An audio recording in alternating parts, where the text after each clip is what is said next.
they started making noise. So everybody, let's join Jesse Arnold and his buddy Curtis Akerman. Because when indulging in fine geekery, it's always best to bring a friend or two. Shooting the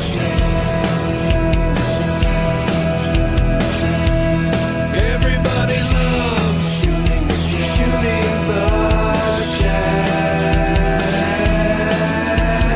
Let's start shooting the shell. You're gonna love it now. Let's start shooting the shell. Just might make you say wow. Let's enjoy some fun conversation. We'll be shooting the shell around the nation. Let's start shooting the shell.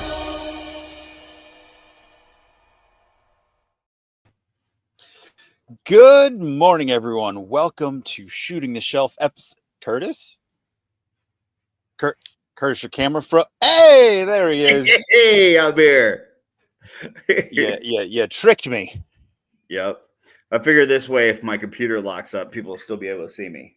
You know. There we go. Okay. All right. I was gonna say that's a really crisp, clear picture. And it still looks like you got your debuffs behind you if you don't focus on the lines not being there. Well, hey, everybody, it's a special Shooting the Shelf in that we've got some special guests coming on, doing a little out of format this week because we weren't sure if Curtis was going to be able to get in or not with his Wi-Fi connection at the hotel. He's here. He's clear. Get used to it. Did not plan that. That sounded too much like something else that I'm not trying to make fun of. That was awesome. You did good. I'm a little punchy, but in a good way. So, Curtis, how you doing? You got to go to the Mythic meetup, and you got to go to your daughter's wedding yesterday, correct? Yeah, both were fantastic. So we've been out here in California since Wednesday, and initially earlier in the week, it looked like it was going to rain, and it stayed away. The weather's been awesome. So yeah, had a great time at the meetup, was able to get to the wedding in time, and everything went well. There was an outdoor wedding, so luckily the rain stayed away, and yeah, it was fantastic. And then today, Darla and I just kind of puttered around California, looked at a couple different Walmarts and Targets for some toys. Didn't find any because, retail. And then went and watched another movie. So it's been a fun weekend. Awesome. Very cool. Well, that's very exciting. We'll get into some of the Cali meetup, the West Coast meetup, because I know one of our guests was also there. And first of all, for everyone saying Happy Star Wars Day, I'm not going to yuck your yum, but it is not Star Wars Day. That is on May 25th. This is the hallmark of Star Wars Day, and I don't celebrate it. I'll say it back to you, but it's not my thing. So. Wow. That said, I did watch Andor, the last 2 episodes of Andor with my mom today because I finally had time. So, when you say last 2, like the last 2, current, or is that it? Okay, the last 2 that were available. Yeah. Okay. She's like, "Oh, I didn't know it was 3 hours every week. I don't know if I can do this tonight on Tuesday." I was like, "That's all right. We'll catch it up on the weekend." Cool. See, I know I'm going to upset people, but every now and then I'll win some points back with Trevor, and that's all that really matters at the end of the day. Okay. I was half afraid when I flipped the calendar over to May this morning I was going to find May the 4th on the calendar. Fortunately, I did not because I didn't get to flip the calendar from him until the other day. So, I'm just glad it's smart over. Yeah. Oh God. Yeah. We're now into Smoon. Something like that. Yeah. Jay.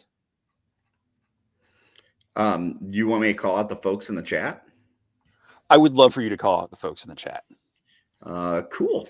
We got Rob Zamora, El Spooky Zorro out there.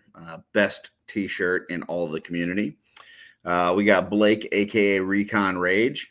Got to see that guy this weekend. Got to give him a big old hug. We did a slow motion run up to hug that completely made up for him standing me up at the Navy Pier. So that's done now. For all of you people that want me to continue to give Blake crap for standing me up, not going to happen because I got a slow motion hug. We got Brian Carr out there. We got Dub3 is in the house. Jeremy Govier. We got Dave Orkin is here. Stacy Lin, twice the Lins. Unless you're in California for the meetup, then you just get one Lin. You don't get the other cool 2 Lins. We got Thunder Stormheart in the house. Patrick Boyle. Let's see. James Samudio. Tanya McCoy. Kevin McCoy. We got both McCoys here. Boba Chuck is here. We got Jen Sayek. Joe Gonzalez. David Williams. We got Paul Zach here. Action Figure Girl. So we got 2 Orkins, 2 McCoys, 2 Lens. We got Heinrich is here, as well as Wholesome Warlock. Sorry, Wholesome Warlock. Dusty Standiford. Dusty Standiford, which, by the way, if you did not see, my wife was going to kill me this morning. Dusty cut an amazing promo on one Stephen Bukaki, I believe he called him. That they're going to have an arm wrestling match at Legions Con, and yeah, you definitely want to see that promo because it was pretty good. Carver Customs in the house, so we got 3 Lins now. Dorklair, Bill is here. Got Trevor, obviously. Somebody was hitting the likes early. We got I am TJ Williams, so we got 2 Williamses in the house. Luis, hold on, I lost my spot. Let's see. Then we've got TD3 Trooper, and I think that's everything. So, okay. Well, I will dial my sass back a little bit. Oops, what did I just do? I think I just kicked Bill out of the chat. No, I didn't. Okay. Bill from Dorkler saying May 25th is for the movies. May 4th is for the toys. So happy Star Wars Toys Day, I guess. But I guarantee you most of the people saying May the 4th be with you today were not toy people. But I'll accept it. Gotcha. And Bill, if I kicked you out, I'm sorry. I did not mean to. I will remedy that as soon as possible. Please type something so I know you're still here if you're not just mad at me. I hope you did. That would be awesome. I mean, not because I don't like Bill, but just because you'll obsess over it for like the next several weeks and it'll be fun. Yeah. So we got some special guests. I invited a few. One of them just flat out turned me down and said, hell no. So screw that guy, Matt Dooch. So we're going to bring on 2 better people. Also fellow members of the OffWorld stuff. Sean Scavarna coming to us live from the Speed Force. Yep. That is. Do this for the whole episode. Transform and roll out. Oh dear God. I like how he's moving his arms like Ezra. You know No, that's more. Yeah. So stupid. It's like you're doing magic tricks while you're running. Yeah. It's like jogging jazz hands. Yeah. So yeah. And someone that none of you get enough of, which sounds like I'm being sarcastic, and I'm not. My tone is just completely out of whack. Give it up for Joe G. Curtis, he was right behind you. It would have been funnier if you were still there. Yeah. I was saving it the whole time. And yeah. The calls are coming from everybody. inside I the was door. just about to say that. Yeah.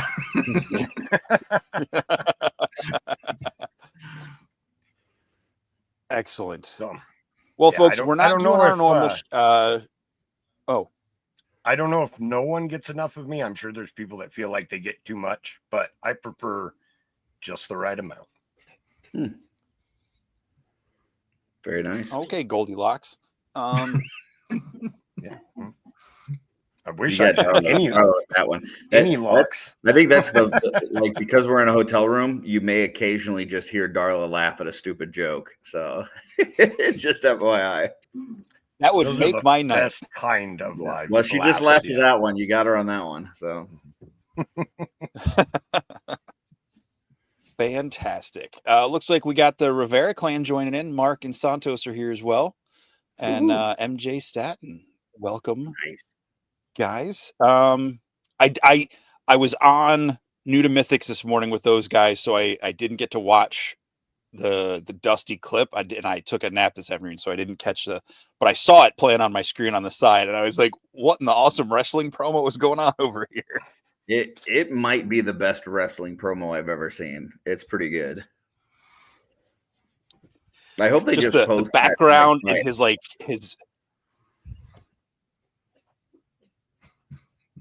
what was that, Curtis?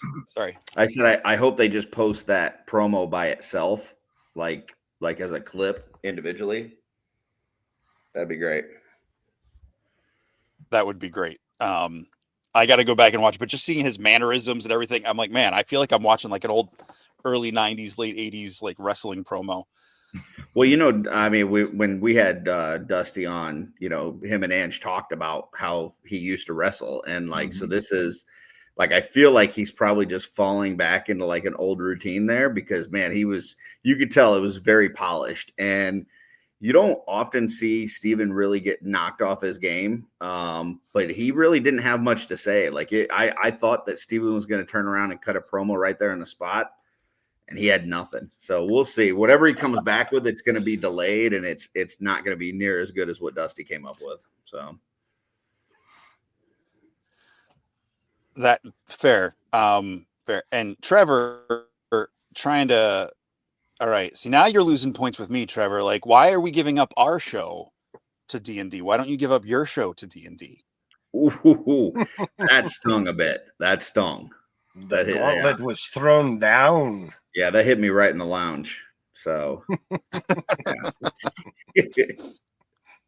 Well, guys, like I said earlier, we don't have the normal plan. We're not doing shelf selections because I knew Curtis was traveling, and even though he saw stuff, I saw stuff. I guarantee you we'll have a bevy of pictures next week. Bevy means a lot for anyone that didn't know that one. Hey, I've got an idea. Instead of shelf selections, since we were a few of us were at different shows and stuff this weekend, maybe we just talk about some of the cool shit that we saw from different artists. What do you think? I mean, I'm fine with that. I didn't get to see much, but other than what was at our table. Well, you had an artist at your table, right? Yeah, but it was all stuff I've seen before. Oh, all right. Well, then those guys don't count. Forget it. Anybody that went to the show at Lehigh this weekend to see the art from Wolf King table, forget it. We've seen those things before. Those guys are fucking terrible. Don't worry about it. So. I saw that Pat Boyle had put that Ganesha torso on a Minotaur body, and that looked awesome. I've seen some pretty cool pop and swaps with that torso that were unexpected for me, that were pretty awesome. There was a post I saw today. Somebody did I saw it today. It was from 3 days ago, but it was the Undead Queen. Did you guys see that one? I did not. Yeah. It is freaking awesome. It's like a skull face with the Ghost of Christmas Past hair, but with the crown, the Ganesha body, but then they took the soul spiller, the end, bowls from the souls, and did that like a spiked bustier. And it's just a big undead lady. And it was freaking awesome.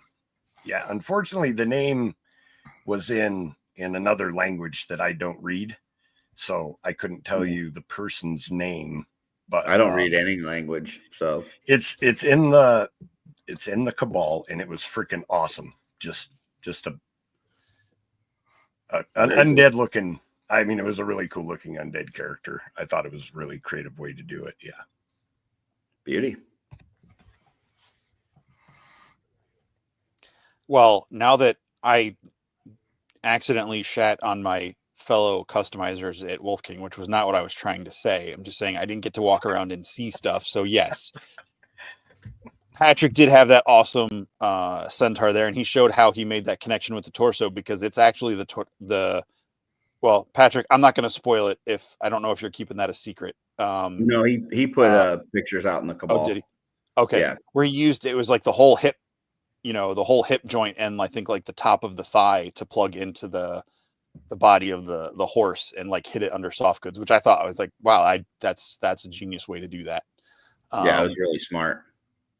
And we had his squirrels there, which I did not get to show at MesquiCon because they were, I didn't have the squirrel part, so I didn't show them off, and the table space was pretty limited. And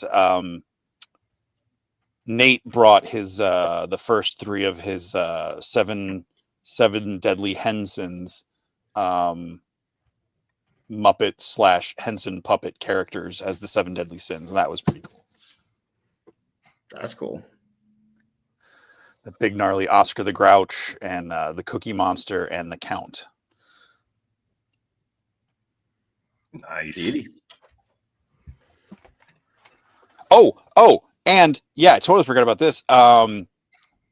Is his name Jake from Low Fidelity Customs? Low Fidelity From Customs. State Farm? We had one of his on last week that had like the neon green alien skull that looked like scaphoid. Yeah. I guess he talked to Len. I didn't know, and like, so we're going to be carrying around some of his customs to show. So he left 7 or 8 of his customs with us, and super colorful, really cool, really awesome stuff. Nice guy. We'll probably be getting him on the show at some point down the road. Yeah, you know what? That's awesome, because I actually got a couple messages from folks today. They must have saw some stuff this weekend or something. I got some messages saying that they would like to see a How'd They Do That on the Art by Akerman channel with him. So I've already reached out to him, and he accepted, and we're gonna, I think, record something next weekend. So that should be awesome. A lot of fun. Yeah.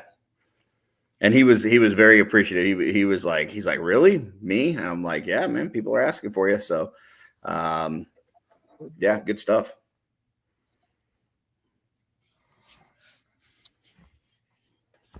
That's I mean, yeah. And then of course Brett had his whole fodder spread, and like G and Dub had a bunch of toys for sale. Dub was rolling in the Glio stuff. I'm glad / regret I didn't have more cash in my pocket to roll out of there with some of those. But yeah, it was really fun little show. I only really left the table to go to the bathroom and grab some food, so I didn't get to walk around and see the rest of the convention or show. Awesome. At the meetup, quite a few cool things there. There's one gentleman, I believe his Instagram is Stone Mammoth Customs, which is Cody. He doesn't have a ton on his Instagram, which I chastised him about today. I said, hey man, you need to put some more shit on there, because the stuff that he had to show was awesome. And I was like, man, you need to get some more of this on your Instagram so that people know. But yeah, he had some great stuff. Mike was there. He had some like skeleton ogres that were fantastic. Those were really cool. Had some neat prints on Brian Lynn's table from Thomas Belay, like some of his shots that he's taken. And I might have bought a few of those. Yeah. Nate Barch had his prints there. David Williams had some painted heads. Iz's table looked awesome. He was sharing that with another gentleman, and they both had some really great stuff. Brick was there hawking AWalk and teaching people about that stuff. And yeah, I mean, it was just a really nice little meetup. I did feel bad though. There were like 2 tables outside that at first I didn't see. And I think a lot of people didn't know that there was like there was a back door that was open, and I thought it was just like to kind of get a breeze in. But then if you like looked around it, like you could see that there were some tables set up outside. And so I think some people missed those tables. And then I went out in there and looked at them. The guys had some cool stuff. One of the guys had some really awesome dios. And then I walked in, and about maybe 15 seconds later, there was this big gust of wind, and I heard like some crashing. I looked back, and I think a bunch of his dios like blew off the table. I was like, oh no, that sucks. So yeah, not not a great setup for that guy with the being outside, but yeah, a lot of cool stuff there. They had barbarians. They were giving out tickets for that, and I think almost everybody that wanted one got one. There was one per person. They had a few Ganeshas there, not a ton. But yeah, it was a great time. And yeah, they had the Ninians, and they actually made it almost, I think, all the way through the show. I saw some still on the table, like right before they closed up. Yeah, and then I wasn't there for the little streaming session with Treadaway, but I did catch it on my way back. Just kind of listened a little bit. It was on Brick's channel. I don't know if they dual stream that at all, but it definitely was on Brick's channel. It was on Brick's. I don't think it was on anything else. Yeah, and he was just talking about a few different things and fielding questions from out there. So that was really cool. He was interviewed by Owen Otterling, who used to be a member of the studio. Sir Owain was named after him. So that was cool having like a former employee interviewing the boss. I thought that was pretty neat. Absolutely. Yep. So yeah. Owen was there, and he works for McFarlane now. He's a sculptor for McFarlane. So well, fuck, that would have been nice for you to tell me before I left. How did you not know that? I had him sign a dark side for me 2 Mythic meetups ago. If I would have known that, I would have asked him all kinds of questions. Why? Are you a McFarlane fan, Curtis? Yes, and you know this, man. Yeah. Must have slipped my mind. Fucker. Anywho. But yeah, it was a good time. It was. Jesse, you're muted. Yeah, I can't hear you, Jesse. He's just fake talking. I said you should have asked him about the articulated toes on the McFarlane figures. And then I said, speaking of toes, I didn't see any at the convention yesterday, but I wasn't looking at the floor. What I probably would have asked him is, how come every Walmart that I've been to in California, which is like 6, doesn't have any fucking McFarlane toys on the shelf? Like every single shelf, there's no McFarlane anywhere. And then you go over to the little like the section in the electronics where they have some NECA and shit usually, and they may have like one McFarlane figure, and it's like one that you don't need. So I don't know. Walmart's totally disrespecting McFarlane right now. I'm not down with that. Right. You know what is interesting though, Curtis, is that he did sculpt some of the Superpowers figures for McFarlane. So fuck, I hate you, Joe. Sorry. Didn't even think about it, man. So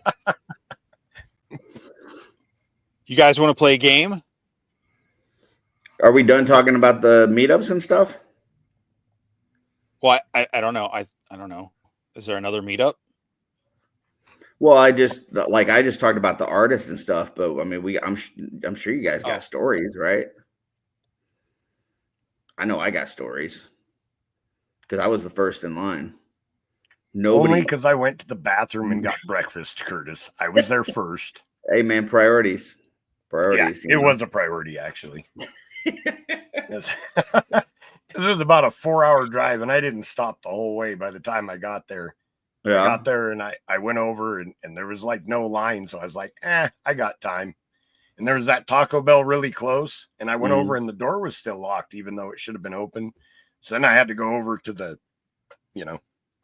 Burger King that was over there, and I was like, well, I'm here. I might as well get some French toast sticks. So yeah, and then that's when I saw that text that said, I'm first in line.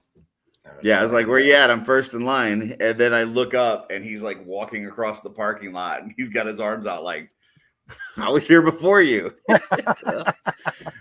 move your something, lose your something. I don't know. Yeah, something.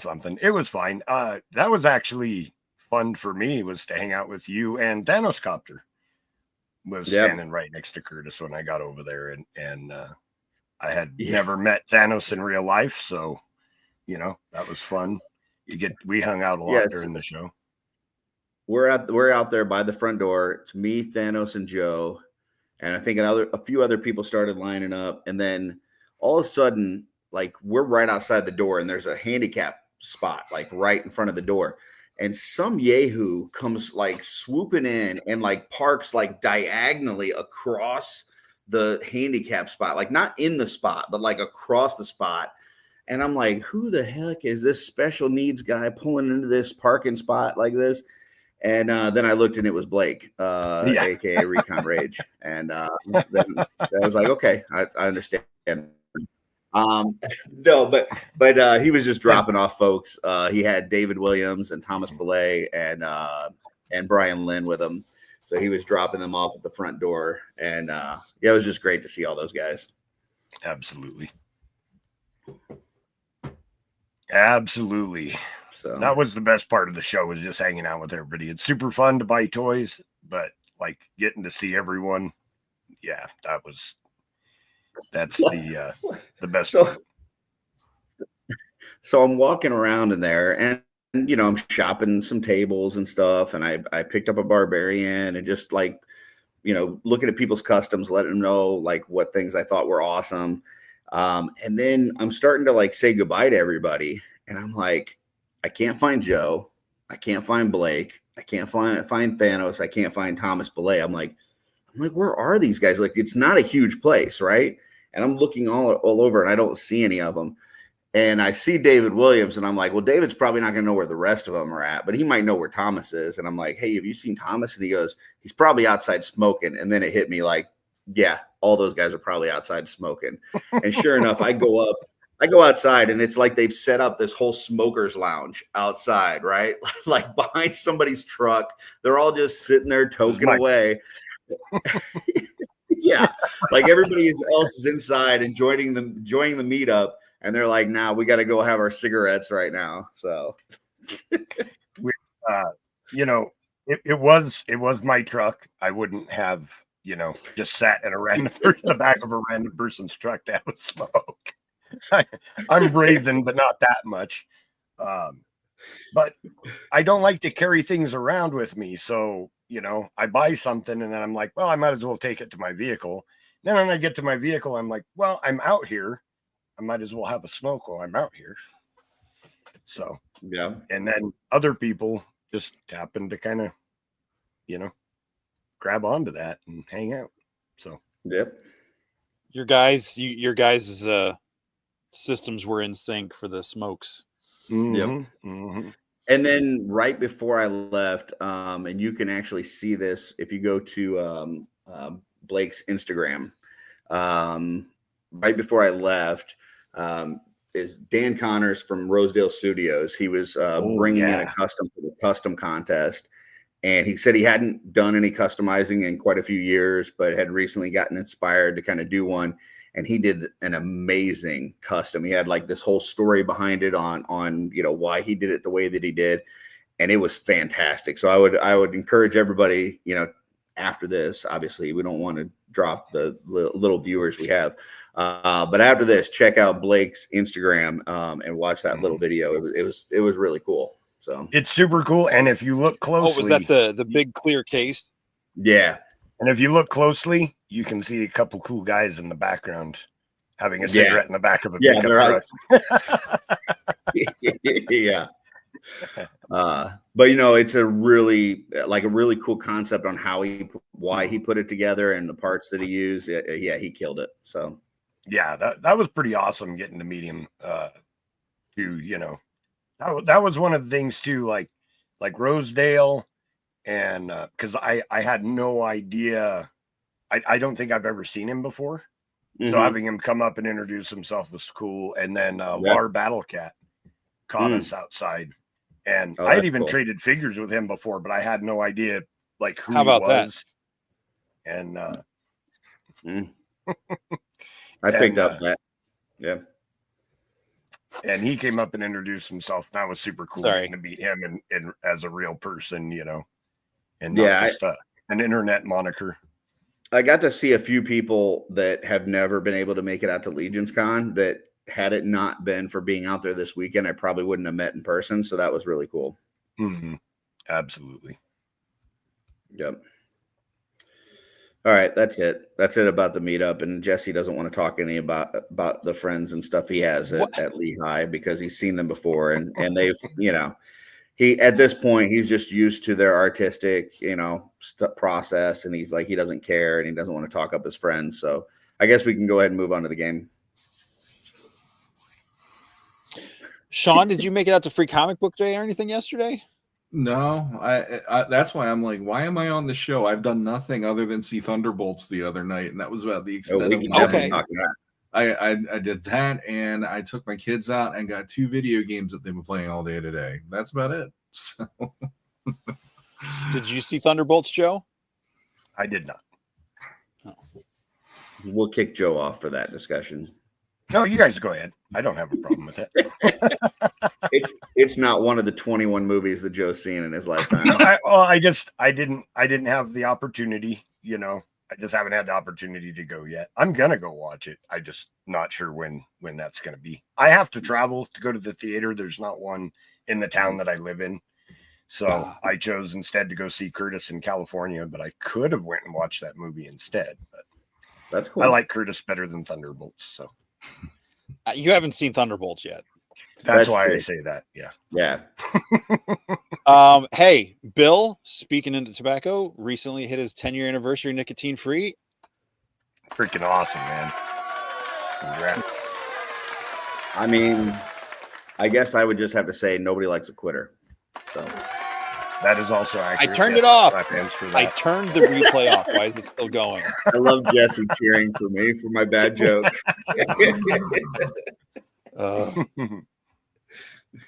All right. No, I mean, Wolf King, we had the new mule head and helmet and the new hooves because there's a whole canal system, like museum in Easton, PA. So Len wanted to make this mule. We'll have the story up later. For anyone watching, Len, the Wolf King, is going on a retreat for 2 weeks. And by retreat, I mean he's just not going to be doing any shipping. You can place orders, but orders won't ship out from Wolf King until after the 13th. So I'll be posting, some updates and stuff with that during the weeks, but he's taking some well-deserved time off.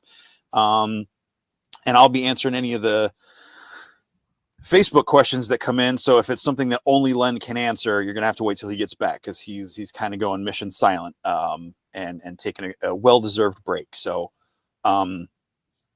yeah. He's doing it missionary. Rosedale Studios just joined. Hey, we just talked about your custom. So hell yeah, man. Awesome job with that, man. Killed it. For those that were interested in us connecting what we were calling hugs across America, where we were going to connect the East Coast and West Coast meetups, just know that I tried to FaceTime both Jesse and Len, and both of them ignored me. So we did not open up a Stargate between the two coasts. We did not touch tips. We did not hug. We did not bring anything to you that would let you know that we were connecting across the country. So blame I Jesse. had no calls on FaceTime or Messenger from you. Well, I've got the receipts, so I will make sure that we pull that up, folks. I'm not saying you didn't try. I'm just saying it never made it to my phone. Also, because you've got everybody spying on me at every show and ratting if I touch my phone, I pretty much only touched my phone yesterday when I was doing math. Like, because I'm running I'm running the drawer. I'm running the Wolf King. I'm doing the math. I'm crunching the numbers. What are you doing with your drawers? Leaving the key at home and having to leave it unlocked all day. I did while we were kind of Thank you, Mark. Oh. Thank you. In Jesse's defense, he was rather busy. That's me rolling dice. Hey. Yeah. All right. I don't believe you. Eyeball dice. I'm rolling dice with that comment.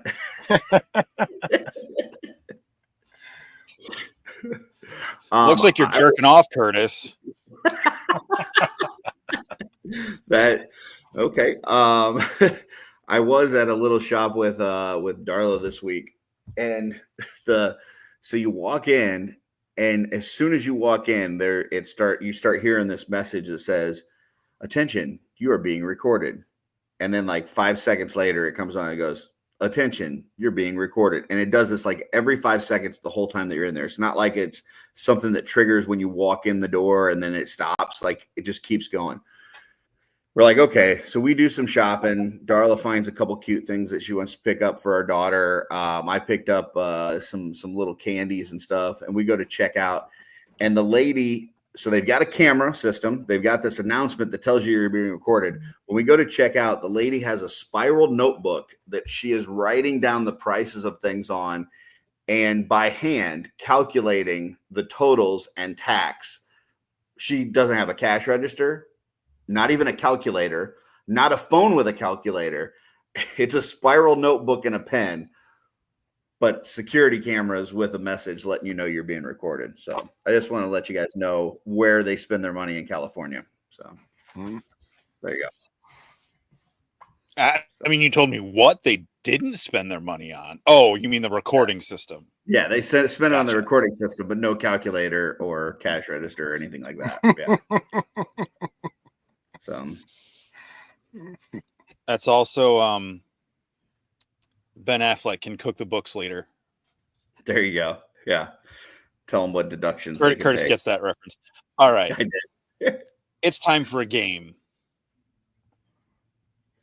Okay. All right. We're going to put Curtis down at the bottom. That way, if we pull any messages up, we're not hiding Sean's beautiful face. Wow. So you're going to hide my face. Love it. No one's. Yeah. Like no one's like you can log on any hour of the week and see your face on YouTube. All right. All right. First up, we've got a special art challenge. I reached out to our friend. So not only are we connecting East and West Coast, we're reaching across to British Isles to connect Legions fans this week. And trust me, all three of you are able to play this game. If you've ever watched any of the episodes of Euro Legions, they do this from time to time where Richard does super detailed artwork of a Legions character. What's going on? These are just the missed calls from the meetup. So, in case anybody wanted to know. Middle of setting up a thing for the show right now. I'm just letting people know. Kept receipts. So, the only thing on my FaceTime, I don't even have to do a screenshot right now. Last time is December 2023. Sounds like There's you have nothing. Yeah, why would I expect a FaceTime call from someone who has never FaceTimed me? Because we said we were going to touch tips. You said that. I was expecting, like a message, be like, "Hey, we're going to do the call in a half hour. Will you be ready?"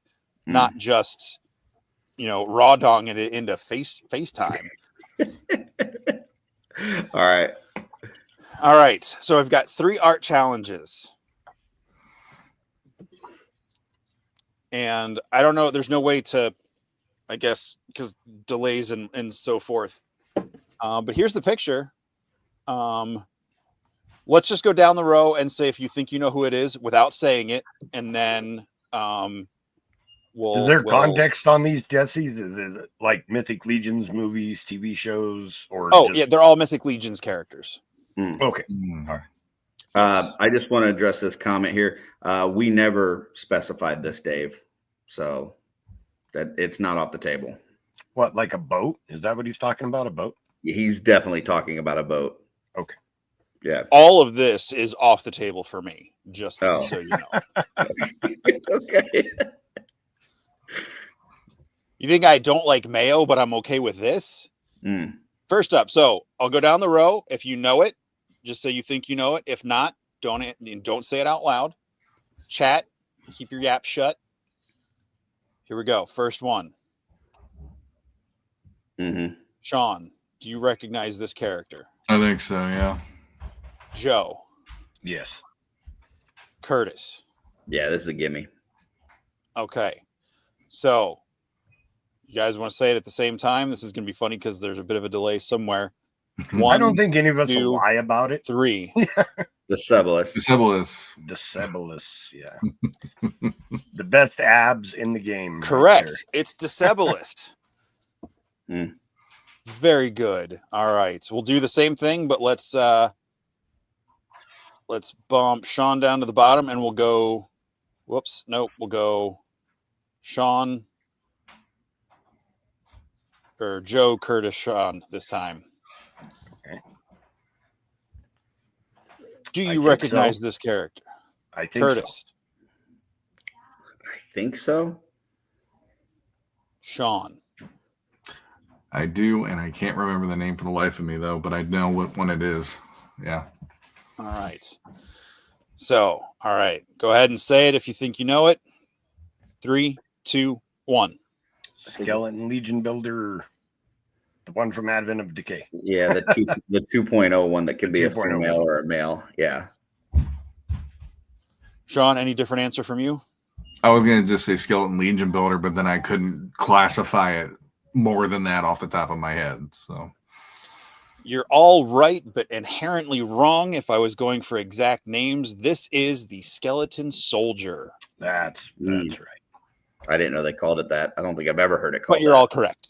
It is all the figure you were thinking of. Is that what it actually says on the box? Correct. Huh. I've even had a few of these and I've never noticed. I have a lot of these and couldn't remember. So, yeah. I looked at the thing. I don't think I've ever heard it called that. I was looking at it and I was like, what is this, Brother Mandibulus? And then I was like, nope, those are boobs. That's the Skeleton Soldier. Yeah, I think you were thinking the thing down the middle was a wiener, but it's not. That's armor. So it's the I most was definitely confused not. skeleton you'll ever meet. oh, I like how there's like 10 toes Well, on the one foot. that skeleton does come with both a female and male torso, right? That's true. So, I mean, that wouldn't change what's down below. that's why I'm saying this still works. Yeah. it still appears that there's 5 toes on each foot. So I don't know what you're saying. Oh, is it? I guess just seeing them lined out individually as lines instead of shapes just makes it look like eyelashes or something. I love it. I would get this one as a blanket. So with the way that those the eyes and nose are lined up, I'd now love to see like a version with flesh to see what that face looked like before it was a skeleton.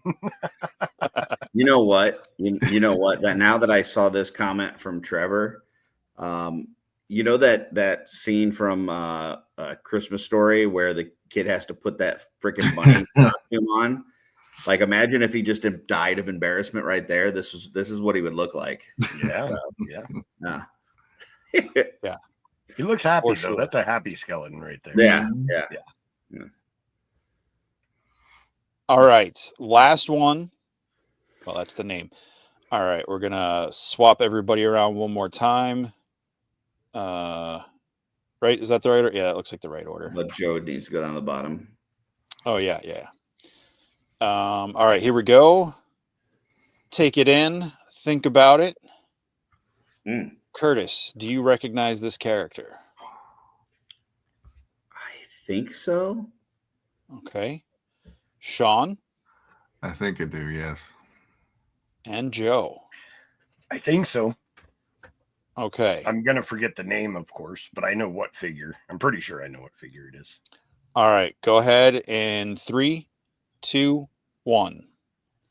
The She-Ra tribute. Hero homage one. I can't think of her name either. Chris, you said something, but I didn't catch what you said. Dorina. Dorina. Yes. Yeah.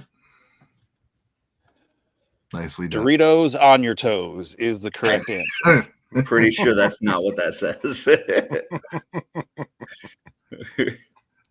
Doritos Chuck Norris. What? All right. Oh, wait. All right. So that's it for the game. I do have some more slides prepared.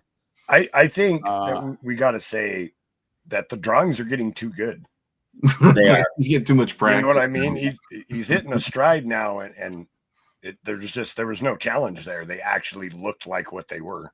Now, when they do their little Euro Legions thing and they have people on to do it, on a lot of those, you can't guess it, but that's because you have no context of what he's doing. You know what I'm saying? Like, I don't think he can do a Mythic Legion or a Cosmic Legion now without somebody guessing it.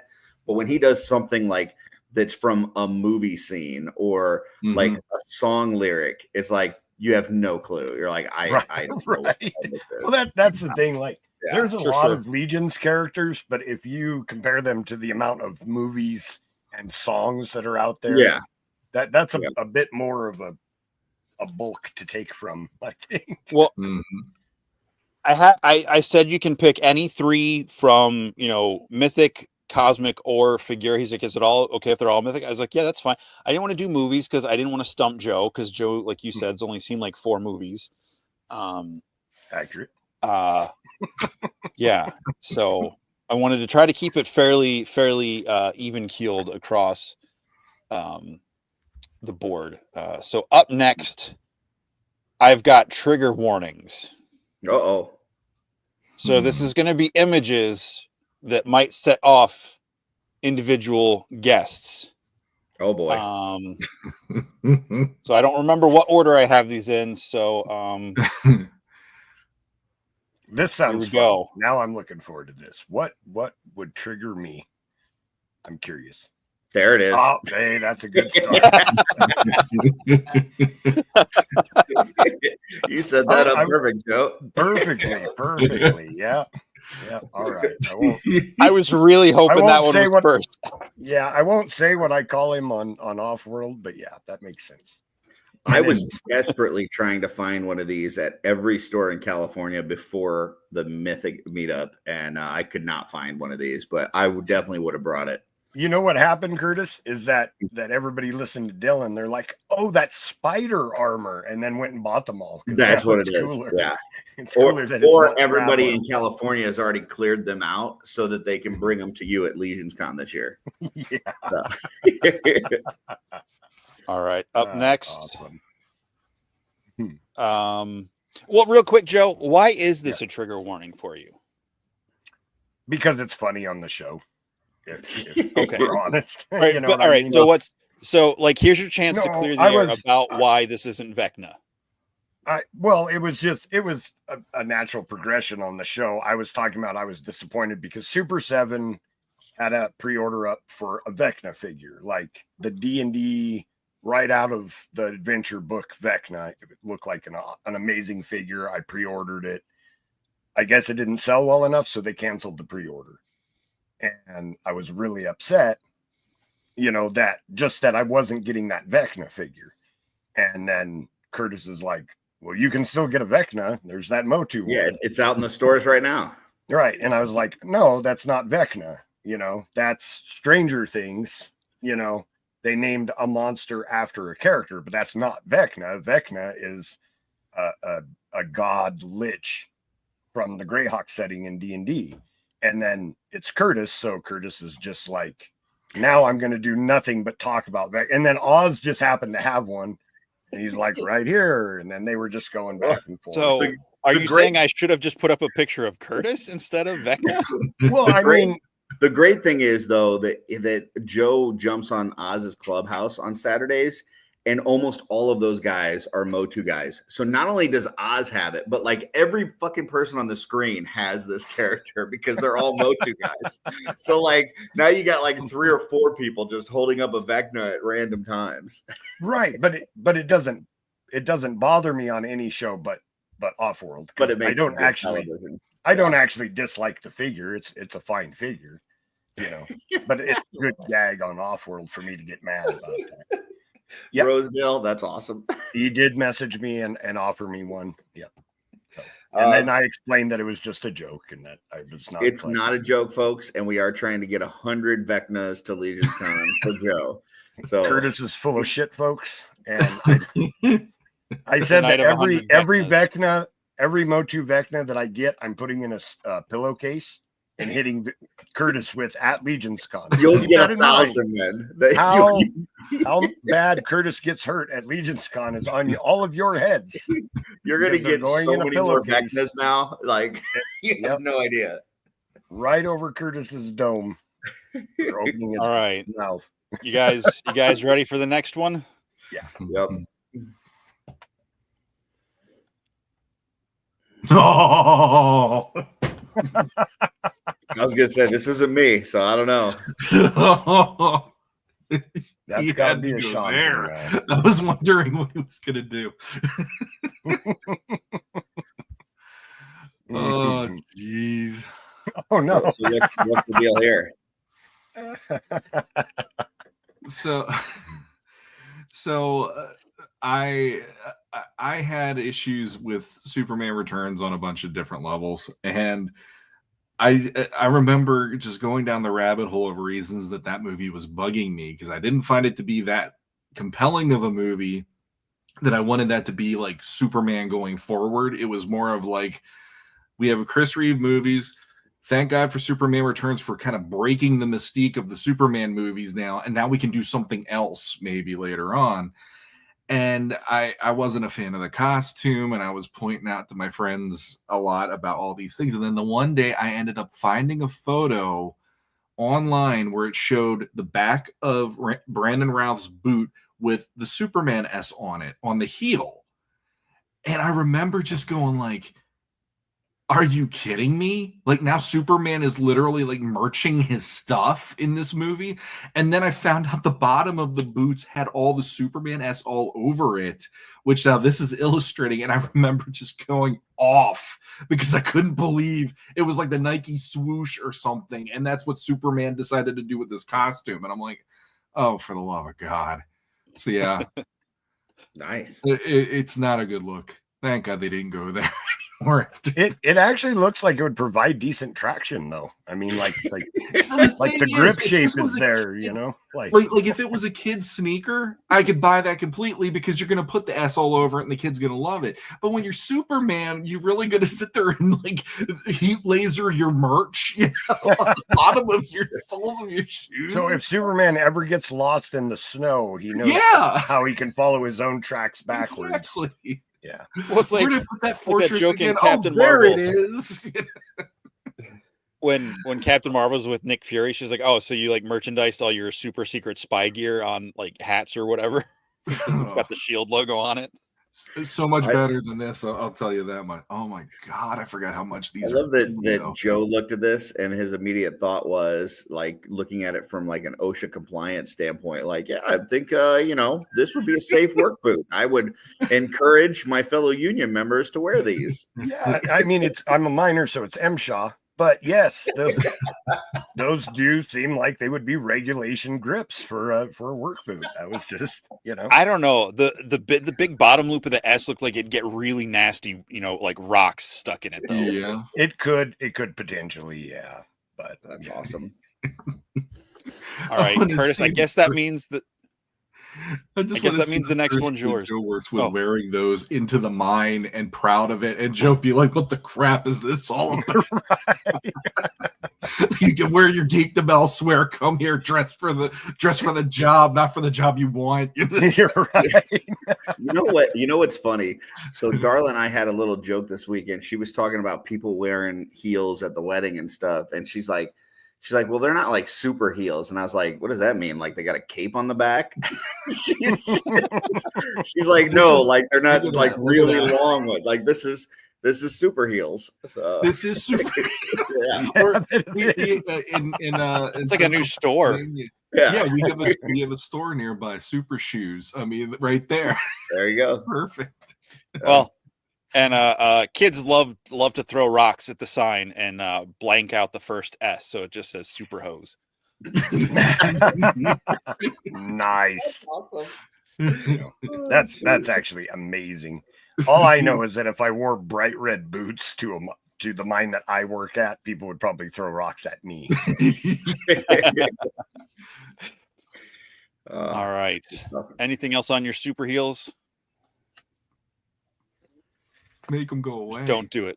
Make them go away. All right. So I guess I have two guesses on where you're going to go with mine, and I'm interested to see. I think it's definitely one of these two, and I just don't know which one you're going to go with. So. All right. Yep. Oh, I had one for Dooch. So this is something he hates. The three of us. Because he never shows up. I thought it was just going to be the next slide was like the same Superman figure, but just with his boots off. Oh, sorry, Dooch. No, this is Curtis's. I've waved the white flag on the feet. I got too many feet picks.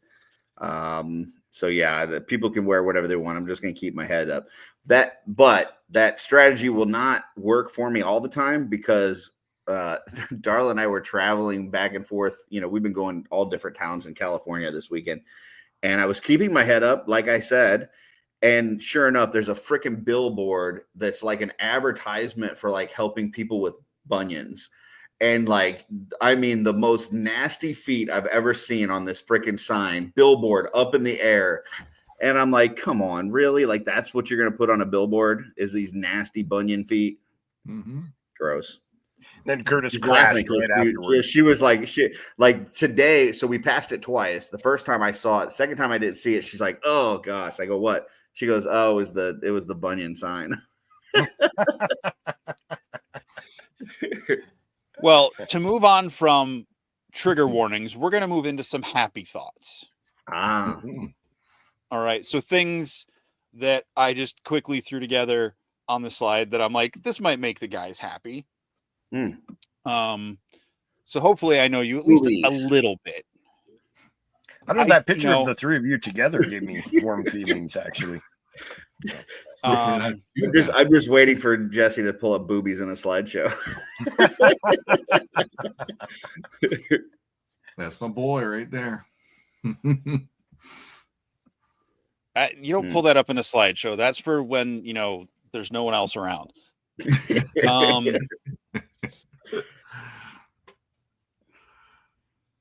There was a lot of things I could pick for Sean because I've known you the longest. I almost just put a random red carpet shot of Kate Beckinsale, but I'm like, it's too easy. So I went with Colossus. Because I don't think this is exactly your favorite iteration of him, but it is Jim Lee. It is one of the things that brought us closer together as friends way back in the day. So yeah.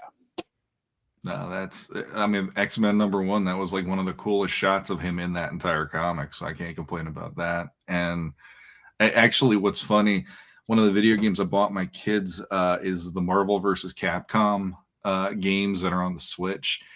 And my son this morning decided his favorite team is Venom, Spider-Man, and Colossus. And he kicked my butt 7 times in a row. And I was like, I'm done. Wow. I'm like, you're using my own boy against me. I can't do this. I can't keep fighting Colossus. I'm done. I can't. But yeah, so I got into it with him about why he was my favorite X-Man since I was a kid. So that was really cool. On that old side-scrolling arcade game, he was the absolute best of that. Oh, and then I have the power, blow the hell out of the joint for a minute. Yeah, I missed that move on the Marvel vs. Capcom game because the moves he has on that isn't all that great. But that move was just get them around you and boom, you can knock out 5 or 6 guys at a time. So. Yep. All right. Again, I don't remember what order these are in, but hopefully this is going to make one of one of you guys smile. First edition D&D basic rules. Yeah. Just anything that says Dungeons and Dragons on it just about makes me happy. I downloaded a different picture first that was an actual book, one of the old books, it was worn in and, but it was the wrong file type and I couldn't load it and I was running out of time. So, this is totally fine, man. Still... This is classic. This is actually like a paper, almost like a leaflet. You know what I mean? Because this was the starter set that came with a couple things in a box, right? I don't even think it was in a box back then. I think it was just this, like soft cover, black and white text, like somebody had printed it in their basement, this is classic D&D, this particular one. See, I told you it'd been around for a long time. I was trying to. That's funny. That's for shaming me. Trevor. I was trying to find you something cool this weekend while I was I went to several different like comic shops and stuff. And I saw a bunch of these types of books, but I was like, I don't know what he has, what he doesn't have. So I was like trying to find something that would work as a nice little, here, know that I love you, even though you drop meteors on my head. So only when you deserve them, Curtis. And Did you ever see Curtis that- got me a set of miniatures for Baldur's Gate 3, and it was amazing. Thank you, Curtis. That was a fantastic gift. I'd been looking at it myself, trying to decide whether I wanted to buy them or not, and I didn't even have to decide. So, because Curtis just bought them for me, and they're really cool. And now I get to have fun because I'm going to get online and start looking for what miniature I want to be my Tav for the nice. the Baldur's, Gate group. Yeah. So yeah, that's going to be super fun. But I just love D&D and everything about it. So you pretty much could have brought up, 50 years worth of D&D, like anything out of that 50 years, and it would have made me happy. You could have brought up one of the shots of the two different Tiamats that I saw this weekend after never seeing one my whole life, and I saw two at two shows or two stores back to back. Mm-hmm. So hell yeah, the good ones from WizKids. The what did I call them? The epic, not epic. Anyways, it's like the $500. It's like the $500 Tiamat. Yeah, I just know they're the $500 Tiamat. That's all I knew. Like, yeah, there's a name for that line, and I can't remember the name of it. But anyways, it's the good Icons Tiamat. of the Realm or Icons of the Realm. Yes, Icons Tiamat. Yep. Curtis saw two. I believe this one is yours, Curtis. I don't, unless it's Matt's again. Oh yeah. Yeah, that's good stuff right there. I wanted to find one that was both just potatoes and peeled potatoes, because I know you just like potatoes in general. So yeah, man, I'm sure again I could have picked up. My grandma would peel these. She would just sit around. She would have a pail in front of her, and she'd just be peeling them, and she was gonna eventually make mashed potatoes out of it. But man, I just grab them right out of that pail of water that once they were peeled and just, chow down. Like, yeah, some raw potatoes doesn't get much better than that. And I give you a hard time for this because I just don't like potatoes, but there's nothing wrong with you enjoying them the way you like them. So yeah. I mean, people eat an apple like that, right? So why not? Yeah, because an apple isn't a potato. But yeah, that's like holding up a rock and say people eat an apple. A potato is like an apple that you've taken all the fun out of. There's so many different ways that people try to make potatoes where they try to make them crispy, and it's like they're crispy right off the bat. You don't have to do a bunch of fancy stuff. You don't have to fry it. You don't need to get an air fryer. You don't need to make tots. Just peel it and go. Yeah. All right. Rip it and rip it. And since I did one for Dooch because I thought he might be here, here's one. We had his trigger warning. Now we have his happy thought. Nice. Oh man. Perfect. To be fair, this is the picture he photoshopped himself into and posted in the Legend Daddies page.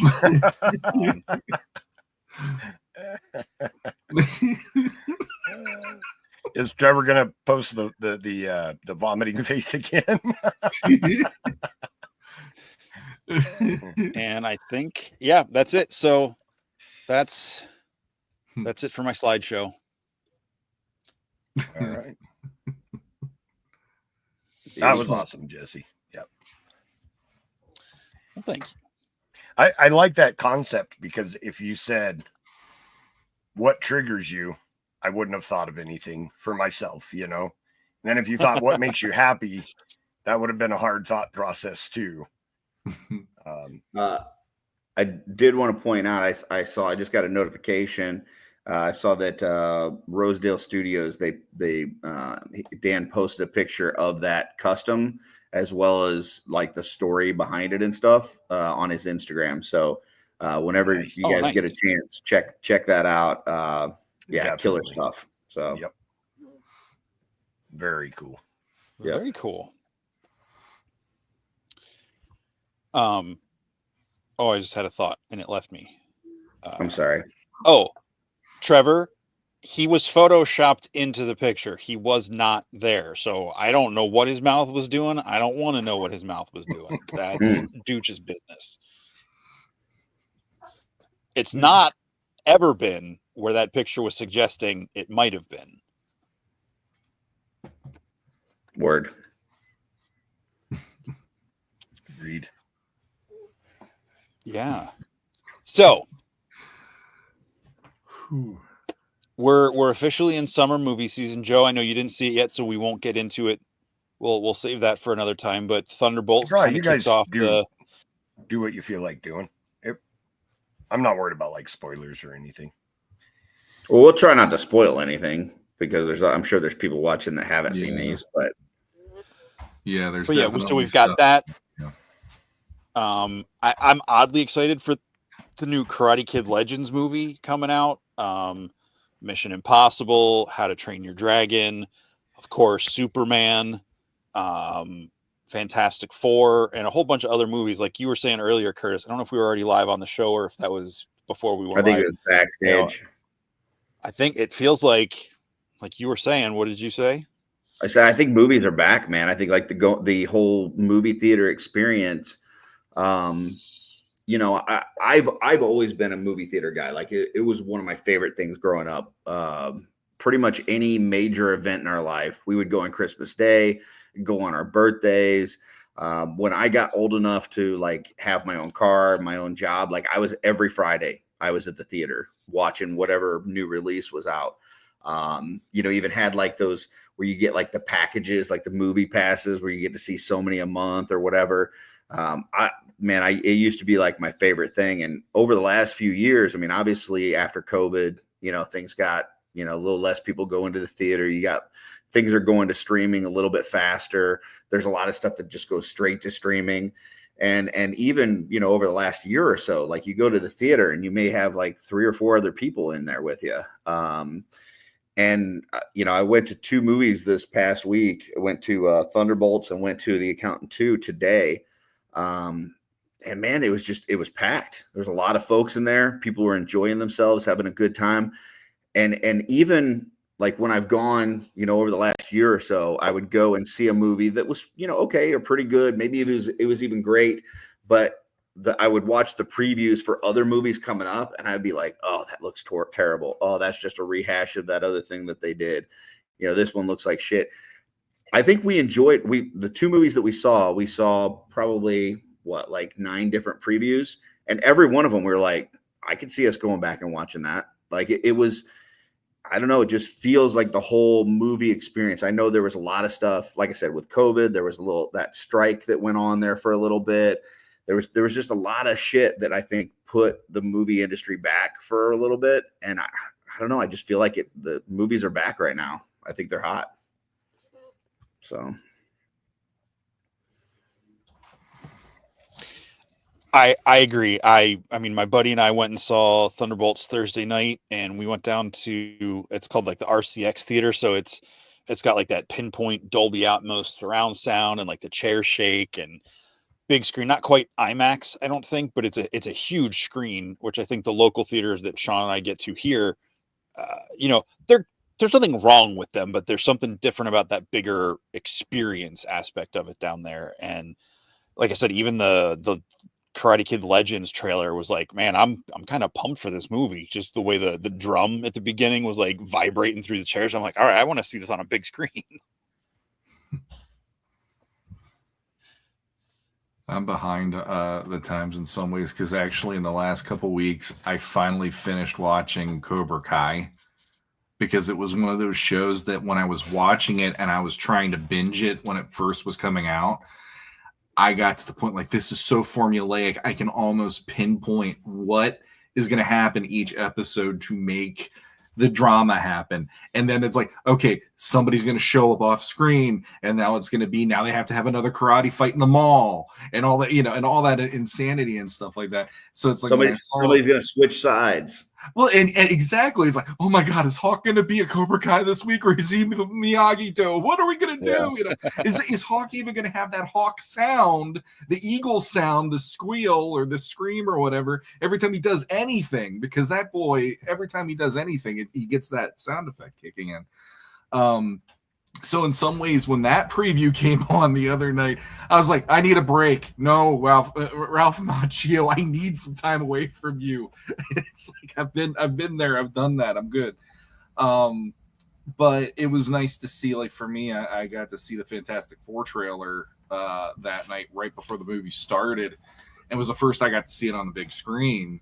And there was a little part of me going like, I'm pretty excited to see the Fantastic Four again on the big screen, and it feels like they're gonna do it justice more than they ever could with the 20th Century Fox version of it, at least. So so on that level, yeah, it's like I basically after Thunderbolts, it was I want to see Superman and Fantastic Four, and everything else is kind of like if I see it, I see it. So. Yeah.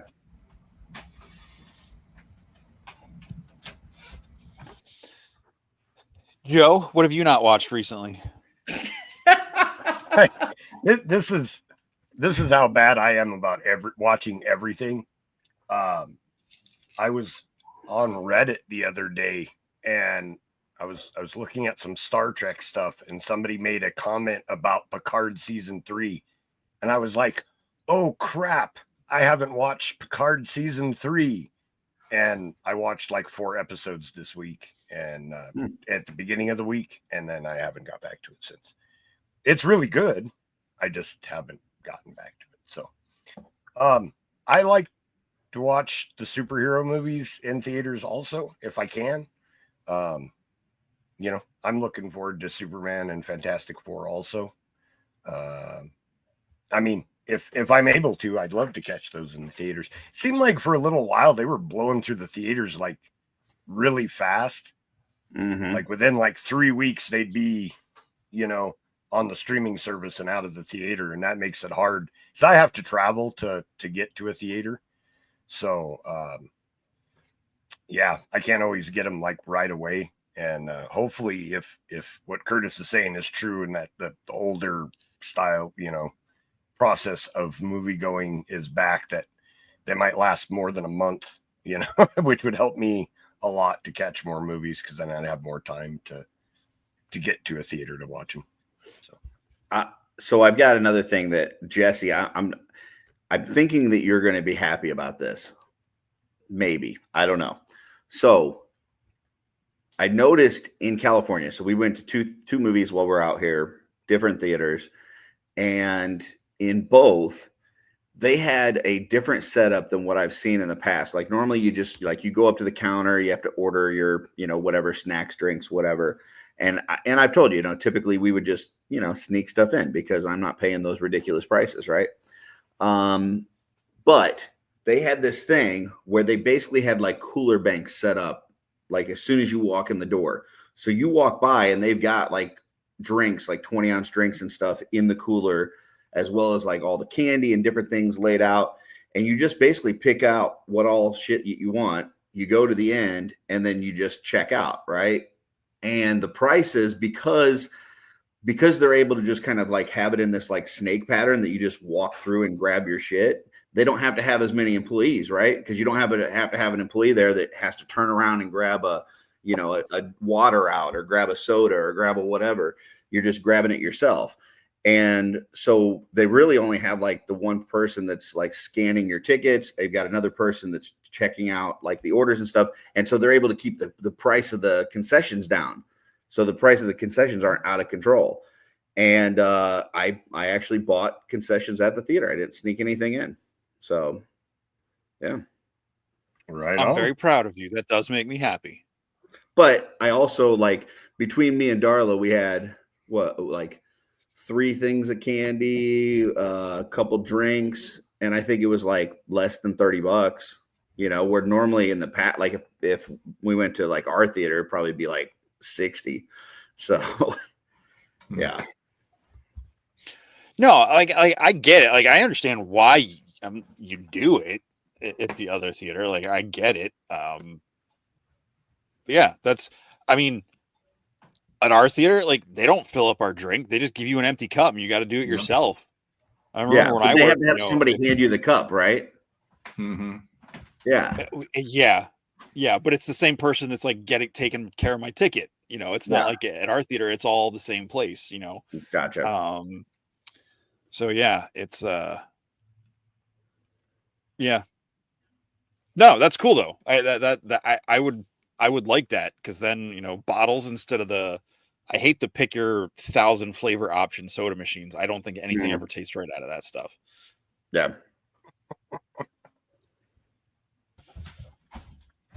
So without spoilers, what were the thoughts on Thunderbolt since we brought it up and then we went into snacking?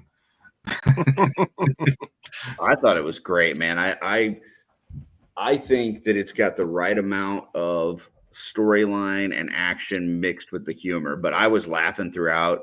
I think the Red Guardian character specifically is so freaking good.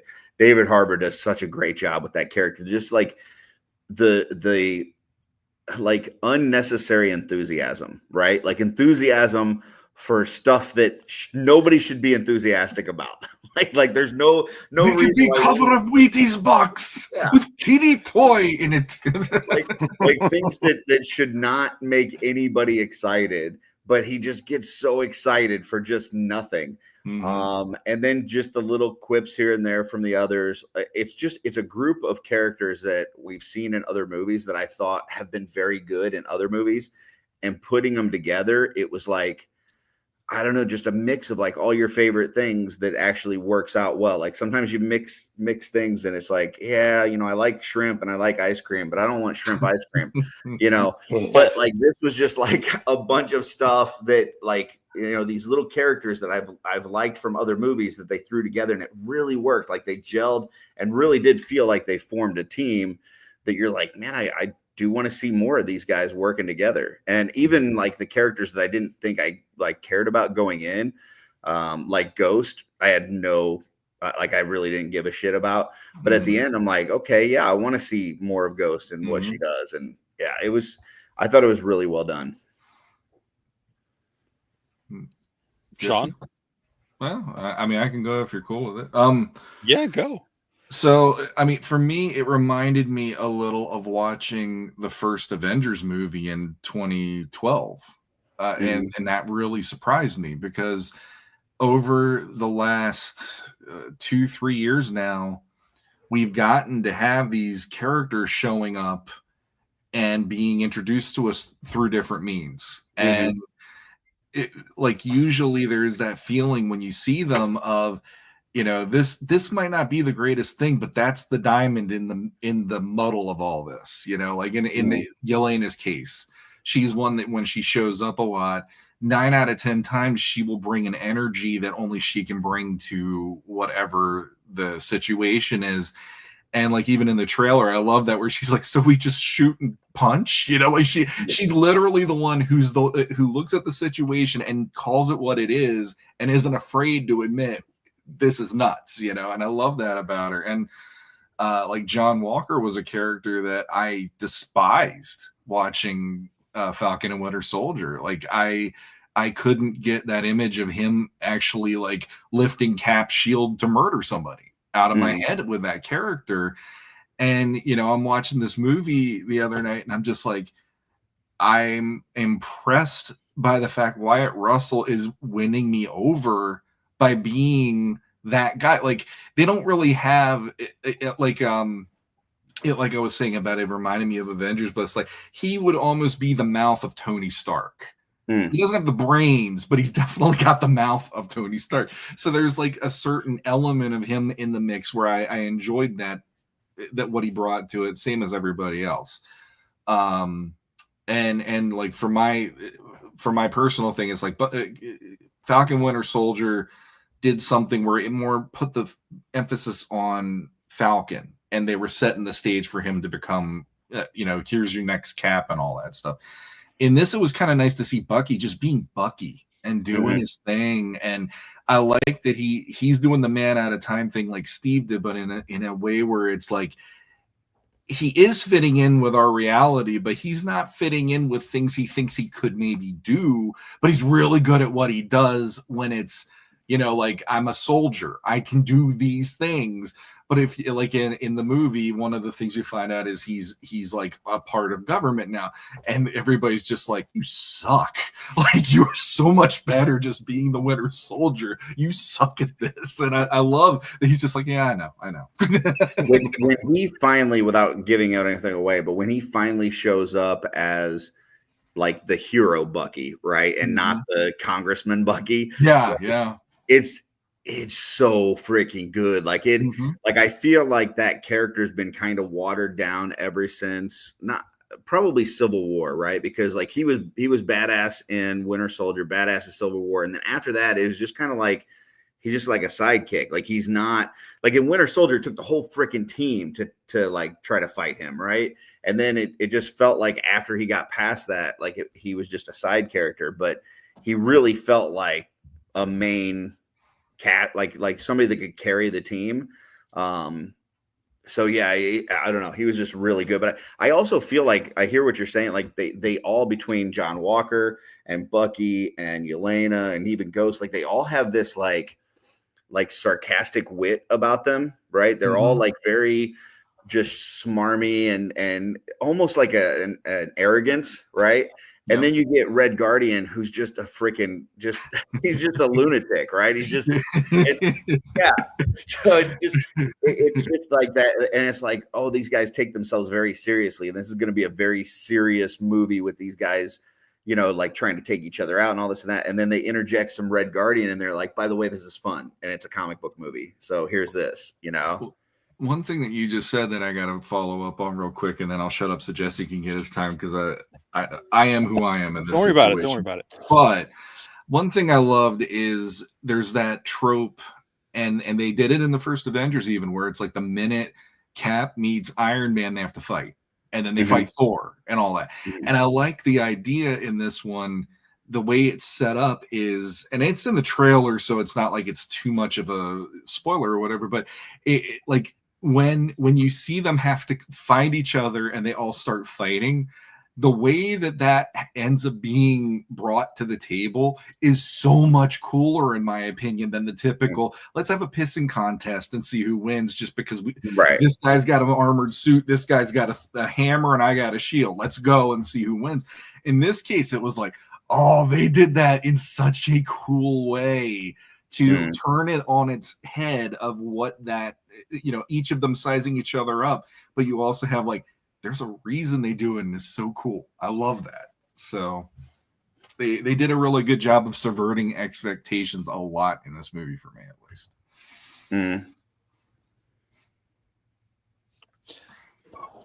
I'll say I agree with everything you guys are saying. The only thing I'll really add to it is, it's got the heart, it's got the action, the comedy, little bits of drama and stuff, but they, without spoiling it, like the third act goes into like a more serious place than I was expecting a May comic book movie to go, in a good way. And I don't think it detracts from like, with the wrong crew, the wrong director, the wrong story, like that would have just completely, I think, crashed out. But they did it so well, and the way they set it up through the rest of the movie, I thought was really good. Like, this minor spoiler, but the first action scene in the movie, you see Yelena doing her thing, and correct me if I'm wrong, guys, she's just like wearing a sweatsuit. Like, she's so over it. I'm like, I was half expected to see like Cheeto stain, kind of like it's kind of like she's almost in the place where Thor is in Endgame, but like she hasn't like let herself go. Like, she's still doing her thing. She just doesn't care. And there's it's pretty cool. I think, and correct me if I'm wrong here, but I think this is the first time that they've really tackled mental health outside of Iron Man 3. I know Iron Man 3 hit a lot of that with Tony and some anxiety stuff and having some panic attacks, but they really haven't touched on a whole lot of, mental health stuff, maybe a little bit with the Thor and the depression that he kind of went into afterward. But this one, like you said, it took a serious tone in that way, really addressing some of that stuff. Like like not being happy with your life and what you do and falling into dark holes. And there was a real serious aspect to it.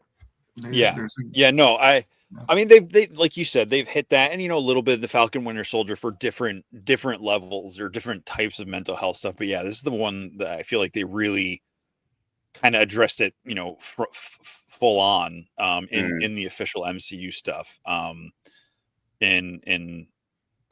guess they've done some of that with like Daredevil and Echo and some in Hawkeye, just like the stresses of all the stuff. But yeah, it really worked. I was really surprised with that, and there are 2 post-credit scenes. There's one, I think, like right at the beginning, and then one at the end. I think someone said it's the long. I think it's definitely a long one, but it's cool. I heard it's the longest they've ever done. It's a lot of fun. I definitely want to see it again. And as much as I enjoyed Captain America: Brave New World, like that felt like like the 2-hour movie special, like to wrap up the show and bridge Hulk stuff in. This felt like Marvel movies from before COVID. Yeah, I agree 100%. I am interested to know what your take on without trying to avoid spoilers, but just on the whole Sentry thing, because I know you were a little leery going in.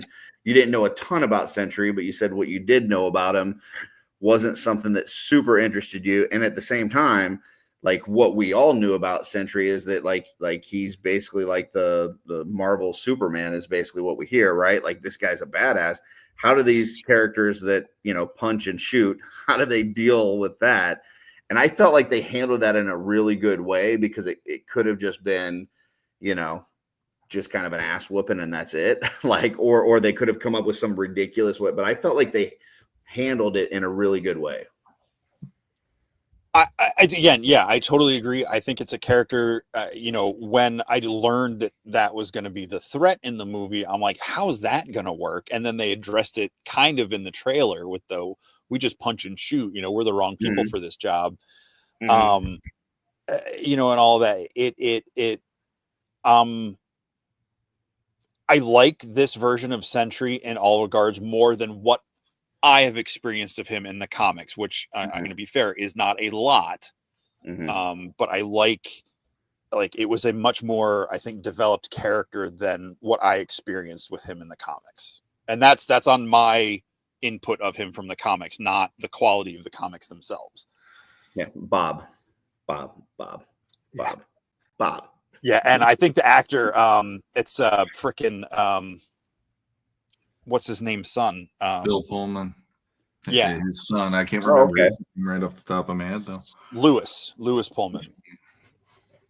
Because I didn't put that. I was like, man. And then my friend I saw it with, he's like, that's Bill Pullman's son. He's like, yeah. And as soon as he said, I'm like, oh, like the features clicked, and just like with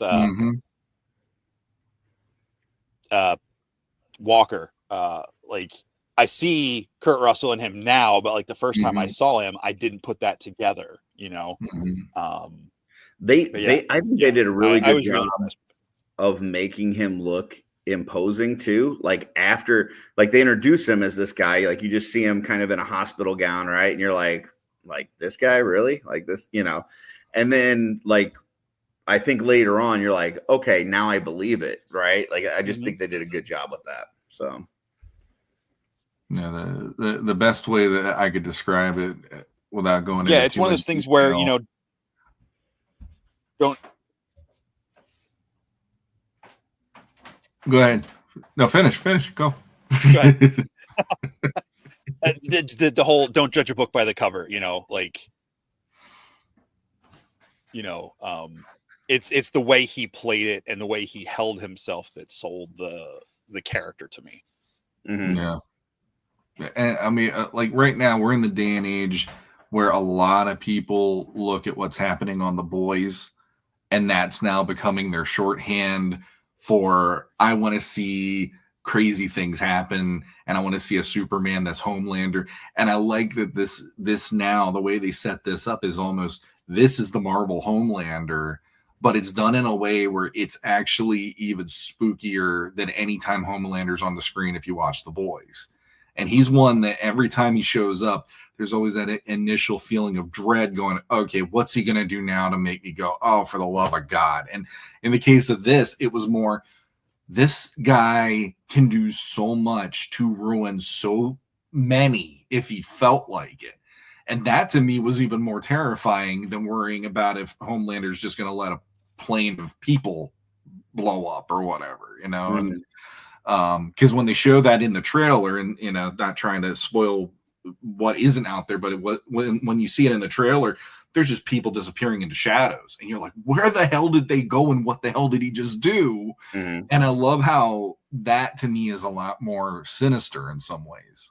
Well, it's you know, this weekend in the hotel, some of the hotels, I've been traveling a lot recently. Some of the hotels now, like, you can connect your like Netflix and stuff like that to the TV, and this one didn't have that, and they didn't have any like HBO or any kind of like that. So I'm flipping through the channels, and one of the channels, and I couldn't even tell you what channel it is, but they've been basically running Marvel movies nonstop. So at any point that we end up back at the hotel, I turn it on, and we haven't even been flipping the channel. We just leave it on that one channel, and some Marvel movie's been on. And so I've seen like Spider-Man, Far From Home. I watched Civil War, Ultron, like a bunch of different ones. Well, what was it? It was Age of Ultron. And Black Widow is talking to Banner, and she's talking about how like she's surrounded by all of these, you know, testosterone heroes that are trying to prove that they're the best and this and that. And meanwhile, there's this one guy, and she does, you know, she's obviously referring to him, that can basically destroy everybody, but is trying his best not to fight, like doesn't want to, you know.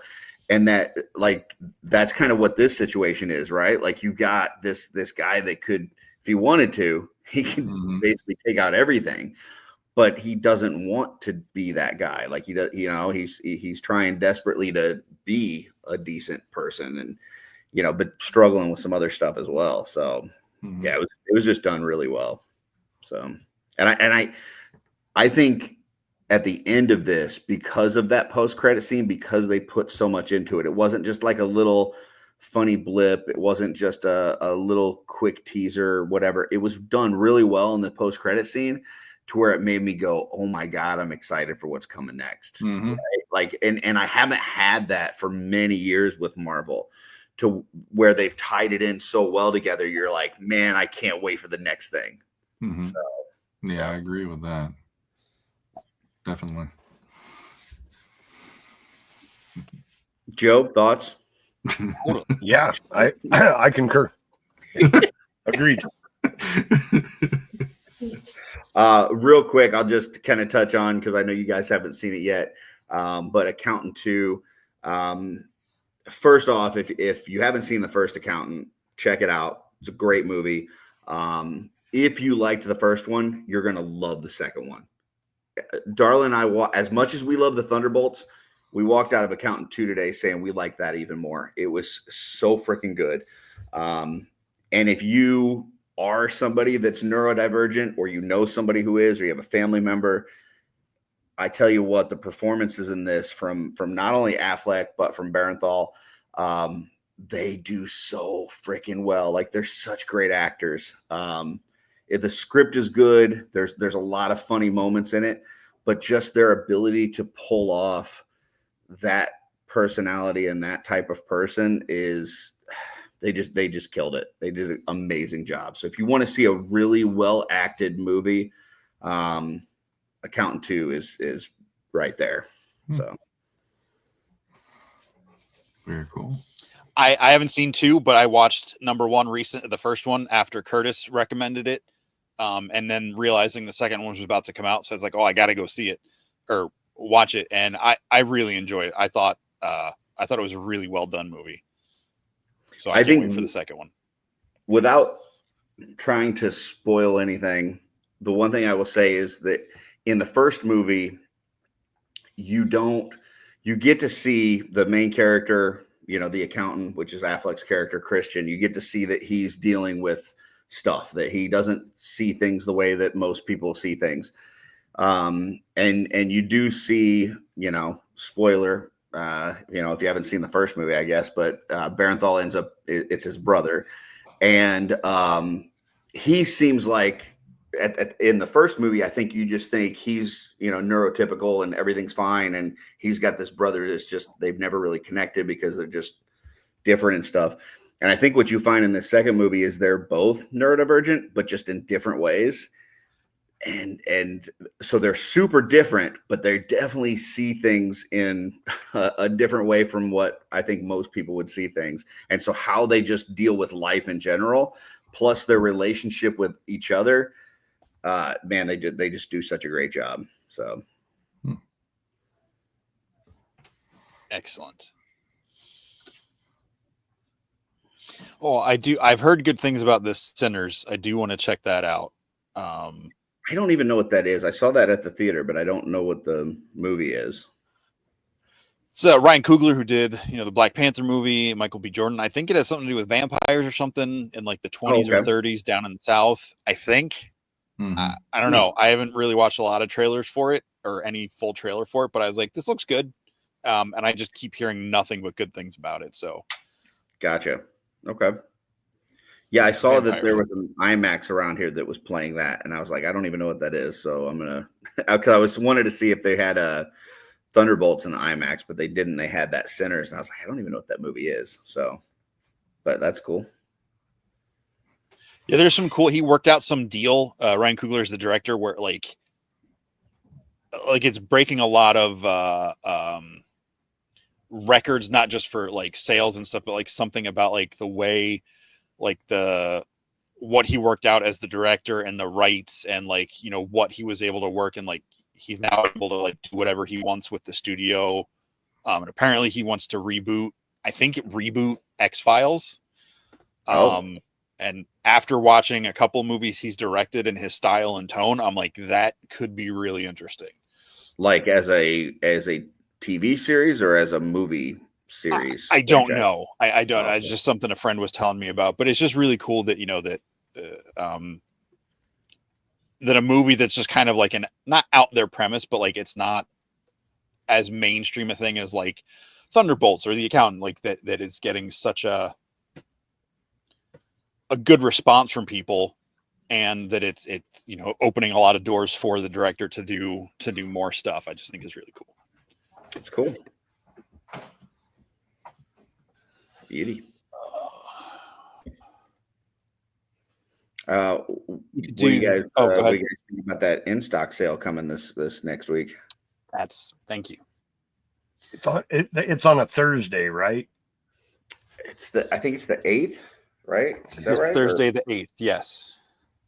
That's the only. I'm excited about everything to do with it, except that it's on a Thursday, which I work, and it's going to be hard. It's not the weekend, so it'll be harder for me to escape to a porta potty to place my order.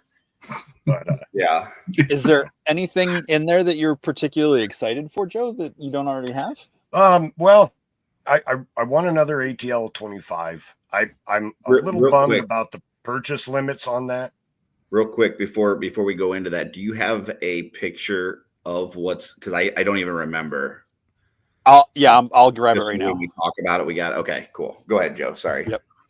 Just the purchase limits on the exclusives, the con exclusives are going to be 1 per person for the first 24 hours. Oh, I didn't know that. Okay. Yeah. And that's a little bit of a bummer because I doubt they're going to last 24 hours. I mean, that ATL and the...